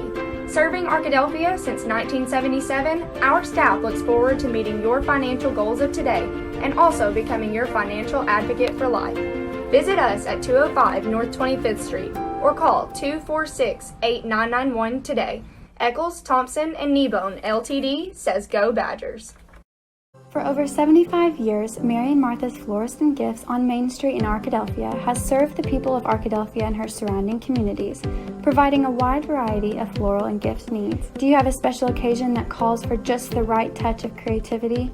Join the many who call David Goodman at Mary and Martha's to create a floral arrangement to fit their needs and budget. Call Mary and Martha's at 870-246-2446 or visit their location at 921 Main Street in Arkadelphia. Mary and Martha's Florist is a proud supporter of the Arkadelphia Badgers. This is Jeff Root in the postgame show at Badger Stadium. Arkadelphia the winner tonight. It was the Badgers 49 and the Panthers of Ashdown 7. And we are so proud to be associated with all of our sponsors for the live stream, and also proud to be on radio. KSWH 102.5, The Pulse, right here in Arkadelphia at Henderson State University. Proud to have them bringing us our action. We're going to bring you interviews from the sideline in a moment. First, let's go to Jim Rothwell and talk about statistics tonight. Let's talk about the Arkadelphia defense. Ashdown was 7 out of 8 passing for 7 out of 16 for passing for 78 yards. They did have the 1 TD on a 2-yard pass. Again, after that first drive, I think he was 4 for 4 on the first drive. Kilbach, he was 4 for 4 on that. After that, didn't have time to throw is what it was. Yeah, just about as many sacks as completions. It's a shame there's not 2 of me so I can keep up more with the defensive side, but it would no telling how many sacks. But I think you can see that in the next stat. They had 48 yards rushing, minus 41, mostly on sacks. So they netted out 7 yards rushing for the night. Wow. I don't know how many. Kilbach had minus 41 yards. Of course, most of those were sacks. Mm-hmm. But even Sanders carried 17 times for 32 yards. Just a great job by the defensive front, particularly after that first drive when he seemed to have some time to throw. After that drive, he didn't have any more time to throw. They did have a 7 reception for 78 yards, 1 TD. They totaled out to 90 yards. 71 of that came on the first drive. Wow. So after that first drive, that includes the second half against the subs, they netted out 19 yards. You can't ask any more from your defense from that. And the defense created turnovers as well. Just a tremendous job. 2 turnovers. So Arkadelphia defense just did a great job tonight. But offensively, again, it's your basically the Kai Harrison tonight. But Buster Thomas had a good night as well. Thomas was great effective passing. He was 6 out of 6 for 153 yards and 3 TDs there. Lloyd did attempt 1 pass in the second half, and then it was incomplete. Rushing, Thomas was 7 carries for 34 yards. Again, Harrison on just 12 carries had 110 yards and 4 TDs. Again, he is racking up the TDs this season. From the very beginning, we've seen him score. And, again, a lot of his runs were 20 or 22, but once he breaks those, he could run forever. So it's a shame that some of those weren't a little bit longer runs. He probably would have had 300 yards on those. Bailey came in and did a good job as well, 9 carries for 37 yards.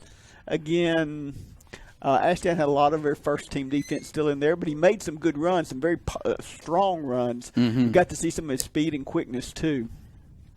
Receiving 5 for 2 receptions for 75 yards and 2 TDs. Ricky Rogers had a big night, 2 receptions for 51 yards and the 1 TD for him.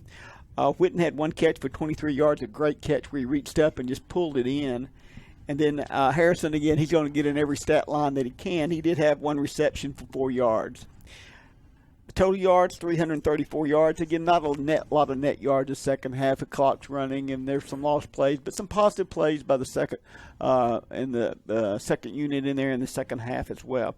Penalties, 5 for 60, and the only turnover was a 1 muff punt near the end of the game there when Pfeiffer attempted to field it and muffed it, and they recovered. Jim, I tell you what, we're going to have a lot of choices for offensive and defensive players of the game here in just a few minutes. Everybody played so well tonight. It really will be tough on defense. You had a great job in the secondary. You had a great job by the front 4, and even some of those of us coming in the second half played very well. They were even making sacks in the second half to cause some lost yardage plays. You got a sophomore defensive end in Kewen who played extremely well, and then, of course, Arkadelphia has those senior defensive ends and linebackers. Everybody really played well tonight. I thought especially good game for Jason Campbell, the defensive end. He did. He had several tackles. He was constantly in there with pressure on the quarterback and beating his man. That defensive line is very tough when you've got, particularly with Landon coming in, allowing him to spell Ricky a little bit more at defensive end, or if you need to go to the 5-man front, you move Ricky a little bit more inside. And you've got Landon and Jason who are extremely long, tall, long arms, and quick. And that's pretty effective defensive ends. We'll talk more about offensive and defensive players of the game after we go down to the field where Caleb Bird has an interview with Arkadelphia's victorious head coach, J.R. Eldridge. Coach, first off, congrats on the victory. It was a big one, 49-7, the final score. Really dominating performance throughout the game from your team. Yeah, all week we've been talking about making sure that offense, defense, special teams, we're doing the little things right. Thought our guys did a great job coming out, executing on all three phases of the game. So Ashdown came out, first drive, scored a touchdown, looked really good. Then from then on, your defense really stepped up and shut them down. You make some changes after that first drive, or? Well, yeah, our coaches are always making adjustments, but I feel like the biggest thing was our defense just put on more steam and came out and executed what we were asking them to execute. Offense looked good, both the running game and the passing game. Kyron had, I think, 4 touchdowns on the ground, and then Buster threw for 3 touchdowns. So all around, looking really good on offense. Yeah, I felt like offensively we were able to execute really well. I feel like Coach Mullen, Coach Matlock did a great job putting a great game plan together, and then our players executing it on the ground offensively. Our offensive line did a great job, and then also just being able to throw and catch was great. And then finally, those sophomores came out in the second half, looked really good, especially the defense holding that shutout through the end of the game. Yeah, I thought we picked it up. We talked about the last time we were in that situation, we wanted to score, and we wanted to be able to stop them. I thought our guys did a really good job. All right, Coach, congrats on the victory. Thank you. Arkadelphia head coach J.R. Eldridge. Caleb also has a chance down there, I believe, to talk to one of the players. Looks like Lorenzo Lawson is the interview subject this week. In the senior offensive defensive lineman, Lorenzo, you had a good game on both sides of the football. First off, on offense, you had a big block on that first touchdown run to set the hole. Going in, how does it feel to make that kind of block that sets up a touchdown? I mean, we practice that type of thing every week. It's just about getting out there and not, falling under the lights and just doing what you practice every day. Right, and so, you see Kyron Harrison had four rushing touchdowns today. For you as an offensive lineman, you're not going to get all the praise there. It's going to be Kyron. So what do you have to say for your fellow offensive lineman? That feels good. That feels good to know that, we're making a difference and, giving them a chance to run through the hole. We know what we're doing in our group. Right. And Lorenzo, I saw you make one specific play today on defense. You're playing defensive line. The running back made about a 20-yard gain on a run, but you're the guy that made the tackle 20 yards down the field. It's not often you see a defensive lineman run all the way down the field and catch a running back like that. Have you been working a lot on your speed out there? Oh, I mean, every day, we run to the ball every day. It doesn't matter who made the play, we run to the ball every day, and I think that's just what that was. Right, and then you're switching back and forth a lot between offense and defense. Are you getting tired out there? Are you staying in shape? Oh, no, I'm staying. We do this in practice. We make practice harder than the game, so we get out here and it's just easy. Right. All right, thanks a lot, Lorenzo. Congrats on the victory. I love those Lorenzo Lawson interviews. Impressive guy, talking about how they train for every game, talking about how he loves to see Harrison score touchdowns because of what it means for the offense and to those offensive linemen who set it all up.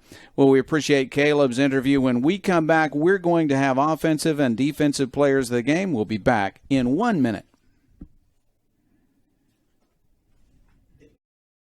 The J.R. Eldridge Show, your local source for in-depth discussion of Arkadelphia Badger football. Join the coach of the Arkansas 4A state champion with host Caleb Bird as they recap last week's game, highlight next week's opponent, and give you all the latest conference standings. Tune in to the J.R. Eldridge Show on the Arkadelphia Public Schools YouTube channel and on Sudden League Cable, Channel 10, Tuesday through Thursday nights at 7. The J.R. Eldridge Show is produced by Ouachita Baptist University students. Turner Rogers Manning & Plyler CPA is a longtime supporter of the Arkadelphia Public School District. Turner Rogers Manning & Plyler has established a reputation for providing clients with outstanding services that include auditing, accounting, and tax and business consulting. Contact Turner Rogers Manning & Plyler today at 870-246-4563 or by visiting them at 305 Professional Park Drive in Arkadelphia. Turner Rogers Manning & Plyler says, "Go Badgers!" Final segment now of the postgame show. Once again, Arkadelphia victorious tonight, 49-7. Ashdown scored on its first possession, did not score another point. Arkadelphia scored the next 49 and got them all by halftime. So we played under the good sportsmanship rule with the clock running continuously in the second half. So offensive player of the game, defensive player of the game. Caleb Bird back in the press box now. Caleb, a lot of choices on both sides of the football. Let's start with defense. Yeah, my defensive player of the game this week is going to be Jason Campbell. He's a guy that made a lot of tackles in the backfield, did a really nice job.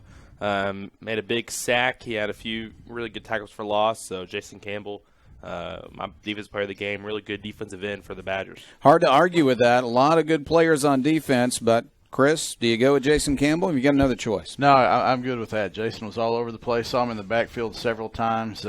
I'll go with that as well. Maybe we might be able to hear from him. So, Jason Campbell is our defensive player of the game. He is a senior, 6'2", 200 pounds, a defensive end, and he was in the Ashdown backfield for most of the night. An offensive player of the game, Caleb, I'm back with you.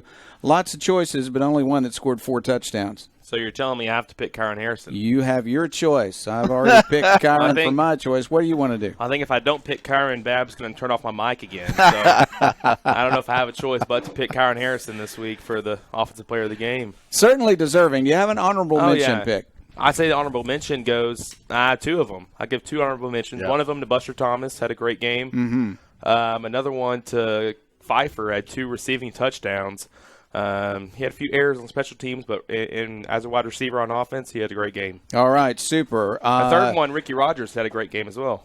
Okay, I can't disagree with any of those choices. Ricky Rogers, the former defensive end, gets a touchdown tonight. Pass receiving. He's played a lot of offense this year. The All-State linebacker is now a great running back. Arkadelphia's got guys that can go on either side of the ball. Well, they're able to play so well on those guys are able to play so well on offense because young guys have stepped up on defense. Landon Kewen stepped up on the defensive line, let Ricky Rogers play more on offense, and then Jay Sean Davis stepping up at linebackers, let Kyron play some more on offense as well. Okay, we've named half the team now, Chris. Who are you going to go with for your offensive player of the game? I'll go with Kyron as well. 4 touchdowns. I believe that takes him up to 22 touchdowns on the season in 8 games, 2.5 touchdowns a game for Kyron. But glad to see Kyler Pfeiffer have 2 touchdowns, a great ball from Buster. In order to have a touchdown receiving, you have to have the quarterback make a good throw. Buster had a great game running the ball and passing the ball. Good offensive effort all the way around for Arkadelphia. Awfully good sign to see Pfeiffer really coming alive here in a larger role with the loss of Cannon Turner, of course. To quarterback goes Thomas, and you got to have a receiver step up, and Pfeiffer's done that. 2 touchdowns tonight. You know, coaches all the time when you lose a player, they use the term next man up, and that's been Kyler.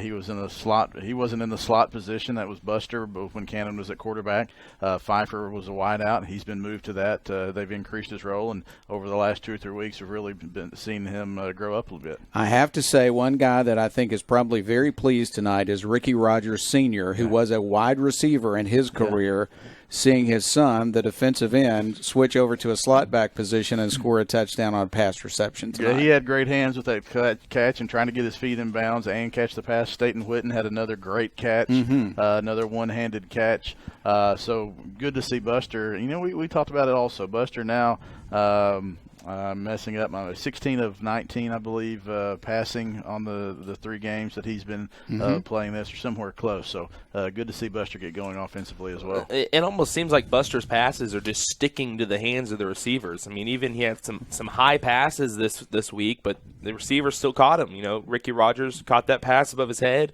and then Staten Whitten did the same. And so these passes, not always exactly dead accurate, but the receivers are doing a great job catching them. Throws a catchable ball and in a vicinity where the receiver can make a play, and they've been making those plays. I think he's making smart decisions on when to throw, when to run, and then where to throw. Coach Moreland and the staff have really put together packages. You know, Coach Moreland was talking this week. You mentioned the formations. He said we're going to throw a lot of different formations out there, see if we can get some different looks, catch them off guard, and you put all those on film as well. Jason Campbell, our defensive player of the game. Kyron Harrison, our offensive player of the game.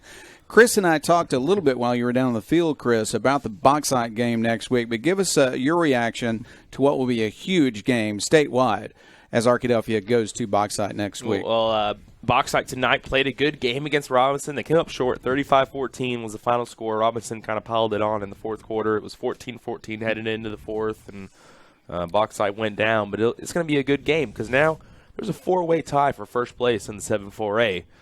Next week's going to be Arkadelphia playing against Bauxite to see if they can send Bauxite down out of that tie. But Arkadelphia is going to have a big game Bauxite is a very well-coached team. There's a lot of good, well-coached teams here in the 7-4A conference, but Bauxite is one of the best-coached teams with Daryl Patton is the head coach. He used to be the head coach at Fayetteville High School.